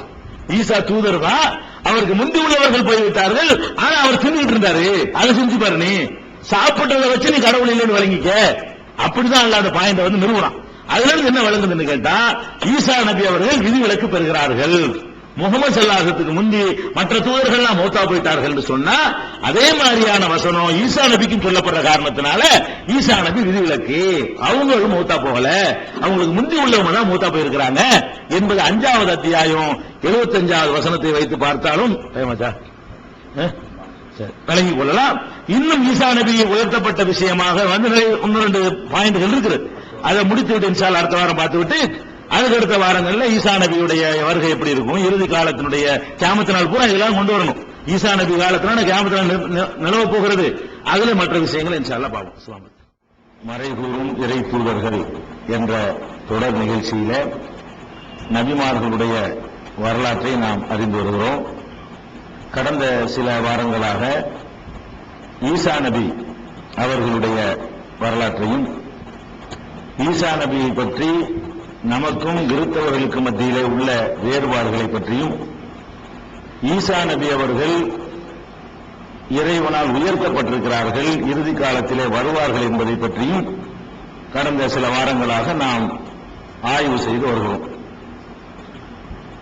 சென்ற வாரம் ஈசா நபி அவர்கள் கியாமத் நாளுடைய அடையாளமாக இருக்கிறார்கள் என்று திருமறை குர்ஆன்ல 43வது அத்தியாயம் 61வது வசனத்தில் கூறப்படுவதையும், அதே போல ஈசா நபி அவர்களை அவங்க சிலுவையில் அறையல, கொல்லல, நிச்சயமாக கொல்லவே இல்லை, அல்லாஹ் தன்னளவிலே உயர்த்தி கொண்டான். இறுதி காலத்தில் வேதமுடையோர் ஒவ்வொருத்தரும் ஈசா நபி மரணிக்கிறதுக்கு முன்னாடி அவரை நம்பிக்கை கொள்வாங்க என்றெல்லாம் 4வது அத்தியாயத்தில் 156 இருந்து 159 வரைக்கும் உள்ள வசனங்களை சான்றாக காட்டி ஈசா நபி அவர்கள் இறைவனால் உயர்த்தப்பட்டிருக்கிறார்கள். இறைவனுக்கு இது லேசானது. நம்ம நிலையில இருந்து பார்த்தா அது கஷ்டமானது. அல்லாஹ்வுக்கு ரொம்ப சின்ன அற்பத்திலும் அற்பமான விஷயம். அதனால குர்ஆன்ல இப்படி தெளிவாகவே கியாமத் நாள் அடையாளம் என்று சொல்லப்பட்டிருக்கிறதுனாலையும், அவருடைய மரணத்திற்கு முன்னால் வேதக்காரர்கள்லாம் அவரை நம்பிக்கை கொள்வார்கள் என்று 459 வசனத்தில் சொல்லப்பட்டிருக்கிற காரணத்தினாலையும், அவர் அல்லாஹ் தன்னளவில் உயர்த்தி கொண்டான் என்று அதே தொடர்ச்சியாக திருமறை குர்ஆனில் சொல்லப்பட்டிருக்கிற காரணத்தினாலையும் ஈசா நபியை நம்ம எப்படி நம்பணும்னு கேட்டா, அவங்க இந்த உலகத்தில் ஏகத்துவ பிரச்சாரம் பண்ணினாங்க. அவர்களை எதிரிகள் கொள்ள முயன்ற பொழுது வேற ஒரு ஆள் மாறாட்டமாக அவரை கொண்டு விட்டாங்க. ஈசா நபியை அல்லாஹ் தன்னளவில் உயர்த்தி கொண்டான். இதை நம்ம நம்பணும். கியாமத் நாளுடைய அடையாளம் என்று திருமறை குர்ஆன் சொல்றதுனாலையும் ஹதீஸ்கள் பின்னாடி வருது. அந்த ஹதீஸ்கள் அடிப்படையில் கியாமத் இறுதி காலத்தில் வருவாங்க என்பதும் கியாமத் நாள் அடையாளம் என்று குர்ஆன் சொல்வது ஒத்து போகுது என்ற காரணத்தினால் நம்ம அப்படி நம்பணும். இதுல ஈசா நபி அவர்கள் மரணிச்சுட்டாங்க அப்படின்னு சொல்லி நம்ம சமுதாயத்தை சேர்ந்தவர்களையே சில அறிஞர்கள் ஒவ்வொரு காலகட்டத்திலையும் ஒரு 10 பேர் 15 பேர் இந்த மாதிரி மாற்று கருத்து இருந்துகிட்டே இருந்திருக்கு. ஹிஜ்ரி 210 இருந்து நீங்க பாத்தீங்கன்னு சொன்னா 210 இருந்து இதுல 2 கருத்து இருந்துகிட்டே தான் வர்றாங்க. ஈசா நபி மூத்தா போயிட்டாங்க அப்படிங்கிற மாதிரியான கருத்து உடையவர்கள் சில பேர் இருக்கத்தான் செய்கிறார்கள். அவங்க என்ன வாதங்களை வைக்கிறாங்கன்னு கேட்டா, 3வது அத்தியாயத்தில் ஆல இம்ரான்ல 55வது வசனம், அதுல அல்லாஹ் சொல்கிறான், ஈசா நபி உயிரோட இருக்கும் பொழுது ஈசா நபிக்கு அல்லாஹ் பேசுனது அதை எடுத்து காட்டும். ஈசா நபி இறை தூதராக இந்த பூமியில வாழ்ந்து கொண்டிருந்த பொழுது ஈசா நபி இடத்தில் அல்லாஹ் பேசினான். இது காலல்லாஹு, அல்லாஹ் கூறினான், யா ஈசா, ஈசாவே, இன்னி முத்தவஃபீக, நான் உன்னை, இந்த வசனத்தினுடைய கருத்து முத்தவஃபீக, நான் உன்னை கைப்பற்றிக் கொள்வேன், வராஃபியூக இலைய, என்னளவில் உன்னை நான் உயர்த்திக் கொள்வேன், வமுத்தஹிருக மினல்லதீன கஃபரு, நிராகரிக்கிற மக்களிடமிருந்து உன்னை தூய்மைப்படுத்துவேன் அப்படின்னு ஈசா நபிய பூமியில வாழ்ந்து கொண்டிருக்கும் பொழுது ஈசா நபியை பார்த்து அல்லாஹ் பேசுனத நமது குர்ஆன்ல எடுத்து காட்டுறான். இந்த வசனத்துல முத்தவஃபீகன்னு ஒரு வார்த்தை வருது. யா ஈசா, ஈசாவே, இன்னி முத்தவஃபீக. இந்த முத்தவஃபி என்ற சொல்லு பாருங்க, இந்த சொல்லுல வச்சுதான் அந்த 2 பேருக்கு உருவாகுது. முத்தவஃபி என்ற சொல் தவஃபா என்ற சொல்லிலிருந்து பிறக்கிறது. தவஃபா என்ற சொல்லுக்கு 2 அர்த்தம் இருக்கிறது. ஒன்னு, உயிரை கைப்பற்றினான், மௌத்தாக்கினான். தவஃபாவில் இருந்தா வஃபாத்து கூட வருது, வஃபாத்தாயிரம் தரும் இல்லையா, அது கூட அந்த சொல்லுல இருந்து பிறந்ததுதான். அப்ப தவஃபா என்ற சொல்லுக்கு என்ன அர்த்தம் இருக்குன்னு கேட்டா, அதாவது மௌத்தாக்கி விட்டான், மரணிக்க செய்தான் அப்படிங்கிற ஒரு அர்த்தம் இருக்கிறது. எடுத்துக்கொண்டான்ங்கிற அர்த்தம் இருக்கிறது. ஒரு பொருளை எடுத்துக்கொண்டோம் அப்படிங்கிற அர்த்தமும் அந்த சொல்லுக்கு இருக்கிறது. 2 அர்த்தம் உடைய சொல்லா இருக்கிறதுனால ஒரு சாரார் என்ன பண்றாங்கன்னு கேட்டா, இல்ல இது மரணிக்கிறது தான், மரணிக்க செய்வேன் நல்லா சொல்றான், அதனால இது மரணத்தை தான் சொல்லுது, ஈசா நபி மரணிக்க போறாருங்கிறதா இது சொல்லுதே தவிர கைப்பற்றுறதுங்கிறது கிடையாதுன்னு ஒரு சாரார் சொல்றாங்க. இன்னொரு சாரார் என்ன செய்யறாங்கன்னு கேட்டா, இல்ல கைப்பற்றுதல் அந்த இடத்துல அர்த்தம் செய்யணும், மௌத்துங்கிற அர்த்தம் அந்த இடத்துல கொடுக்க கூடாது என்று சொல்றாங்க. இதுல எந்த அர்த்தம் சரியானது அப்படின்னு பாத்தீங்கன்னா, இந்த தவஃபா என்ற சொல்லுக்கு 2 அர்த்தம் இருக்குது. 2 அர்த்தம் இருக்கு. குர்ஆன்ல நீங்க எடுத்து பார்த்தா கூட அல்லாஹ் சொல்லி காட்டுகிறான், ஒவ்வொரு எத்தவஃபாக்கும் பிள்ளையில், அவன் தான் உங்களை இரவிலே வஃபாத்தாக்குகிறான். இரவில செத்தா போயிடுறீங்க, தூக்கத்தில் அல்லாஹ் சொல்றான் வஃபாத்துன்னு. எத்தவஃபாக்கும் பிள்ளையில், இரவிலே உங்களை எத்தவஃபா எடுத்துக்கொள்கிறான். யாழம மாஜரத்தும் பின்னஹார், பகலில் நீங்கள் செய்கிற காரியத்தை அவன் அறிந்து கொண்டிருக்கிறான் அப்படின்னு அல்லாஹ் 6வது அத்தியாயம் 60வது வசனத்துல இதே எத்தவஃபா, தவஃபா, எத்தவஃபா, முத்தவஃபி எல்லாம் ஒரே சொல்ல இருந்து பிறந்த சொற்கள் தான், கிளை சொற்கள் தான். அப்ப இரவிலே உங்களை வஃபாத்தாக்குறேன்னு அல்லாஹ் சொல்றான, இந்த வஃபாத்துக்கு சாவுன்னு அர்த்தம் கொடுக்க ஒவ்வொரு மனுஷன் ராத்திரில தூங்குறமே அதை பத்தி எல்லாம் சொல்லும்போது என்ன செய்யறான், கண்ட்ரோல்ல இருக்குதான். நம்மள ஒண்ணு அல்லாஹ் மௌத்தாக்கிடல, இறந்து போனவங்க தூங்கக்கூடிய மக்களை பத்தி அல்லாஹ் பேசலாம். நீங்க ராத்திரில நீங்க தூங்குவீங்களே, அப்ப நான் உங்களை கைப்பற்றிக்கிறேன், பகல்ல நீங்க ஏதாவது செய்வீங்களே அதை தெரிஞ்சு வச்சுக்கிறேன், ராத்திரில என் கண்ட்ரோல்ல இருக்கிறேன், பகல்ல நீங்கள் செய்வதை நினைக்கிறேன் நான் அறிந்து வைத்திருக்கிறேன் பிறகு உங்களை நான் எழுப்பி விசாரிக்குவேன் அப்படிங்கிற மாதிரியான கருத்துப்பட 6:60 அல்லாஹ் சொல்றான். அதுல பயன்படுத்துற வார்த்தை எத்தவஃபாதான். அதே மாதிரி 39வது அத்தியாயம் 42வது வசனத்துல கூட இந்த தவஃபா என்ற சொல்ல சாவுங்கிற அர்த்தம் இல்லாம வேற அர்த்தத்துக்கு அல்லாஹ் பயன்படுத்திருக்கான். எப்படி பயன்படுத்துறான்னு கேட்டா, அல்லாஹு எத்தவஃபல் அன்ஃபுஸ ஹீன மௌத்திஹா, உயிர்கள் மரணிக்கிற நேரத்தில் அந்த உயிர்களை அல்லாஹ் எத்தவஃபா எடுத்துக்கொள்கிறான். உள்ளத்தில் அம்தமுத், மரணிக்காத உயிர்களை எடுத்துக்கொள்கிறான். ஃபீ மனாமிஹா, அவற்றினுடைய உறக்கத்தின் போது எடுத்துக்கொள்கிறான் அப்படிங்கிற ஒரு வாசகம் வருகிறது. அதாவது இறந்து போன ஆட்களுடைய உயிரையும் எடுத்துக்கொள்கிறான், தூங்குற ஆட்களுடைய உயிரையும் அல்லாஹ் கண்ட்ரோல்ல எடுத்துக்கொள்கிறான் அர்த்தம். இந்த இடத்துல 2 சாராரும் சொல்றான். இறந்து போறாங்க பாருங்க, அவங்களுடைய உயிரையும் அல்லாஹ் எடுத்துக்கிறான். தூங்குறாங்க பாருங்க, அவங்களுடைய உயிரை அல்லாஹ் தன்னுடைய கண்ட்ரோல்ல எடுத்துக்கிறான்னு சொல்றான். அப்ப தூங்குற ஆளுக்கு கூட எத்தவஃபாங்கிற தூங்குறோம் இல்லையா, அப்ப நம்மள அல்லாஹ் மூத்தாக்கிடல. ஆனால் அதுக்கு அல்லாஹ் பயன்படுத்துற வார்த்தை எத்தவஃபா தான். இரண்டாவது இறந்து போனவர்களுடைய உயிர்களை அல்லாஹ் மூத்தாக்குறான்னு சொல்லுமா, உயிரையே மூத்தாக்குறான். எத்தவஃபுக்கு என்ன வாசகம் வருதுன்னா, எத்தவஃபல் அன்ஃபுஸ, உயிர்களை எத்தவஃபா எடுத்துக் கொடுக்கிறான் பொருத்தமா இருக்குது. உயிர்களையே மூத்தாக்குறான்ல, உயிரை தான் வச்சுக்கிட்டு இருப்பானே, நம்ம உடலை தான் மூத்தாக்குறான் தவிர அல்ல உயிரையா மூத்தாக்குறான், உயிரை தான் முழுசாக எடுத்துட்டு போறான் அல்ல. இந்த இடத்துல எத்தவஃபாவுடைய அந்த சொல்லோட அன்புசுங்கிற வார்த்தையை எல்லாம் சேர்த்து சொல்றான். எத்தவஃபல் அன்புச, உயிர்களை எத்தவஃபா. இந்த எத்தவஃபாக்கு என்ன அர்த்தம் கொடுக்குறது? உயிர்களை சாவடிக்கிறான்னு அர்த்தம் கொடுக்குறதா, உயிர்களை கண்ட்ரோல்ல எடுத்துக்கிறான்னு அர்த்தம் கொடுக்குறதா? சாவடிக்கிறான்னு கொடுக்கல, உயிர்களை சாவடிக்கிறது இல்ல. உயிர்கள் அப்படியே இருந்துகிட்டே இருக்குது, எடுத்துட்டு வேற ஒரு ரூபுடைய உலகத்துல எல்லாம் வச்சுக்கிறான். உயிரை டிரான்ஸ்பர் தான் பண்றான். மரணம் உடலுக்கு தான் வருது, உடல் தான் செத்து பண்ணி பரிசுமே தவிர உயிரை எல்லாம் தன்னுடைய கண்ட்ரோல எடுத்துக்கிட்டு தான் இருக்கலாம். அப்ப இந்த எத்தவஃபாங்கிற வார்த்தைக்கு இந்த இடத்துல மூத்துங்கிற அர்த்தம் கொடுக்கவே இயலாது. இப்படியும் இருக்கிறது, மூத்துங்கிற அர்த்தங்கள்ல உள்ள வசனங்கள் குர்ஆன்ல இருக்குது. நான் இந்த அர்த்தத்துக்கு உள்ள வசனத்தை மட்டும் சொல்றேன். மௌத்துங்கிற அர்த்தத்துல தவஃபானா முஸ்லிமீன, எங்களை முஸ்லிம்களாக மௌத்தாக்குவாயாக தவஃபாண்டு வருது, அப்படிப்பட்ட வசனங்களும் குர்ஆன்ல இருக்குது. அப்ப குர்ஆன்லயே அகராதியிலேயே தவஃபா என்ற சொல்லுக்கு எடுத்துக்கிறதுங்கிற ஒரு அர்த்தம் இருக்கிறது, சாவடிக்கிறது மூத்தாக்குறது என்ற அர்த்தம் இருக்கிறது. இந்த இடத்துல இந்த 2 அர்த்தத்தில் எதை கொடுக்கிறது? அதான் பிரச்சனை. 2 அர்த்தத்தில் எதை கொடுக்கணும்னு கேட்டா வேற ஆதாரங்களை வச்சு பார்க்கணும். ஈசா நபி அல்லாஹ் வசத்திக்கிட்டேன்னு சொல்றான், கொல்லலன்னு சொல்றான், கியாமத் நாள்ல வருவார்னு வேற சொல்றான், அவர் மௌத்துக்கு முன்னாடி எல்லாரும் நம்பிக்கை கொள்ள போறாங்கன்னு வேற சொல்றான். அந்த வசனங்கள் எல்லாம் மௌத்தாகலன்னு சொல்ற காரணத்தினால அந்த அர்த்தத்தை கொடுக்கல, இன்னொரு அர்த்தம் கொடுக்கணும். அந்த அர்த்தத்தை நீங்க கொடுத்தீங்கன்னு சொன்னா அப்ப ஈசா நபி கியாமத் நாள் அடையாளம் சொல்லக்கூடிய வசனத்தை நிராகரிக்க வேண்டி வந்துடும். அப்ப இந்த முத்தவஃபீன்ற ஈசா நபியை பற்றி வரக்கூடிய அந்த இடத்துல கைப்பற்றல் அர்த்தம் கொடுங்களேன், எந்த இடத்திலும் கிடையாது. இந்த வசனத்தையும் நம்ம ஏத்துக்கிறோம், கியாமத் நாள் அடையாளம்னு சொல்றானே அதையும் ஏத்துக்கிறோம், அவர்கள் கொல்லவே இல்லைன்னு சொல்றான அல்லாஹ் அதையும் ஏத்துக்கிறோம். ஈசா நபியை பற்றி எத்தனை வசனத்தில் என்னென்ன சொல்லப்பட்டிருக்கிறதோ அத்தனையும் நம்ம ஏற்றுக்கொள்ளக்கூடியவர்கள் ஆயிடுறோம். இதுக்கு மரணிக்க செய்கிறேன் அர்த்தத்தை நீங்க கொடுத்தீங்கன்னு சொன்னா என்ன வரும்னு கேட்டா, ஈசா நபி உயர்த்தப்பட்டார்கள் வருது பாருங்க, அந்த வசனங்களை எல்லாம் மறுக்க வேண்டி வரும்.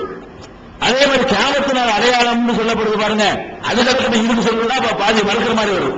குர்ஆன்ல அல்லாஹ் அப்படி ஒண்ணுக்கு ஒண்ணு கான்ட்ரவர்சியா எதுவுமே சொல்லவே மாட்டான். இந்த இணைச்சி பார்த்து தான் என்ன செய்யணும், ஒரு விளக்கத்திற்கு வரணும். அதனால 3வது அத்தியாயம் 55வது வசனத்துல யா ஈசா, ஈசாவே இன்னி முத்தவஃபீக, உன்னை நான் கைப்பற்றுவேன், ஒரு ஆபியுக இலைய, என்னளவில் உயர்த்திக் கொள்வேன், கைப்பற்றி என்னளவில் உயர்த்துவேன் என்பது அந்த வசனத்துக்கு பொருத்தமா இருக்கு. 4, 155, 156, 157, 158, 159 வரிசை அந்த 5 வசனத்துல எல்லாம் சொல்றானே, அதுலயும் அல்லாஹ் என்ன சொல்றான்னு கேட்டா, அவரை கொல்லவில்லை, பல் ரஃபாஹுல்லாஹு இலைஹி, அல்லாஹ் தன்னளவில் அவரை உயர்த்திக் கொண்டான் அப்படின்னு 4, 156 அல்லாஹ் சொல்லி கேட்பான். அப்ப தன்னளவில் அல்லாஹ் உயர்த்திக் கொண்டான் என்பதும் இந்த வாசனம் ஈசாவிற்கு ஆல்ரெடி சொல்லி வர சொல்றான். அல்லாஹ் எப்படி சொல்லிருக்கான், இன்னி முத்தவஃபீக, உன்னை நான் கைப்பற்றுவேன், மூத்தாக்குன்னு சொல்லக்கூடாது, உன்னை கைப்பற்றுவேன், ஒரு ஆதிபதியிலேயே கைப்பற்றி என் அளவில் உயர்த்திக் கொள்வேன், மூத்தாக்கிட்டு ஓசத்தில் என் அளவில் ஓசத்துக் கொள்வேன், அது ஈசா நபிக்கு மட்டும் உள்ளதா? இந்த அர்த்தத்தை கொடுத்து என்று சொன்னா என்ன அர்த்தம் வரும்? ஈசாவே இன்னி முத்தவப்பீக்க, நான் உன்னை மரணிக்க செய்வேன், ஒரு ஆதியுக இல்லைங்க, என் அளவில் உயர்த்திக் கொள்வேன். மரணித்த பிறகு அல்லாஹ் அளவில் உயர்த்திக் கொள்வது என்பது ஈசா நபிக்கு மட்டும் உள்ளதா? என்னையும் தான் வசதிக்கிறோம் அல்ல. நீங்க செத்து போனால் உண்மையில அல்ல தன்னளவில் வசதி கொள்வான். செத்து போன அம்புட்டு பிறகுமே அல்லாஹ் தன்னளவில் வசதி கொள்வான் என்பது அத்தனை மனிதர்களுக்குமே உள்ளது. இறந்தவன அல்லாஹ் கண்ட்ரோல் எடுத்துக்கிறது அது ஈசா நபிக்கு மட்டும் ஒரு சிறப்பு இல்லை. இது போய் யாராவது சொல்லுவாங்க ஈசா நபிக்கு யாராவது சொல்லுவானா? ஈசா நபிக்கு பிரத்யேகமா அல்லாஹ் பேசுறான்னு சொன்னா இது மற்றவங்களுக்கு இல்லாத ஒரு புது செய்தியை சொல்றான்னு அர்த்தம். எல்லாருக்கும் உள்ள ஒரு விஷயத்தை ஈசா நபிக்கு எல்லாம் சொல்லுவான். எல்லாருக்கும் உள்ளதை சொல்லவே மாட்டோம்ல. எல்லாருக்கும் உள்ளத நம்ம யாருமே என்ன செய்ய மாட்டாங்க, பேசவே மாட்டோம். ஒரு மனிதனுக்கு விசேஷமா இருந்தாலும் என்ன செய்வோம்? ஒரு மனிதர் வர்றாரு, சட்டம் போட்டிருக்காரு, அவர் சட்டம் போட்டிருந்தாரு, யாராவது சொல்லுவோமா? சட்டத்தை எல்லாரும் போடுவாங்க. சட்டை போடாம இருந்தாருன்னு சொல்ல ஒரு செய்தியா சொல்லலாம். சட்டை போட்டாருன்னு சொல்ல முடியுமா? ஒரு ஆள் வந்தாரா, நேற்று இப்ராஹிம் வந்தார் சட்டம் போட்டிருந்தாரு, புது சொல்லுவோம். ஏன்னா இப்ராஹிம் வந்து சட்டம் போட்டா யார் சட்டம் போடலப்ப? நாங்களும் போடலையா? நீங்க போடலையா? எல்லாருமே சட்டம் போட்டுருக்காங்க. அந்த வந்தார ஒரு கண்ணு இருந்துச்சு, ஒரு ஆள் வந்தாரா, அவர் கண்ணு பார்த்தாரு என்னைய, வந்த பார்க்கத்தானே செய்வான். அப்ப இந்த மாதிரி விஷயத்தை நம்ம சொல்லவே மாட்டோம், யாருமே சொல்ல மாட்டோம். அல்ல சொல்லுவானா? நான் சொல்ல மாட்டேன், நீங்க சொல்ல மாட்டீங்க. எல்லாருக்கும் உள்ள ஒரு செய்தியை ஒரு செய்தியா சொல்ல மாட்டோம். இப்போ நடக்காத ஒரு புதுசா நடந்தது விஷயமா ஒரு நியூஸ் மாதிரி நம்ம சொல்லுவோம்.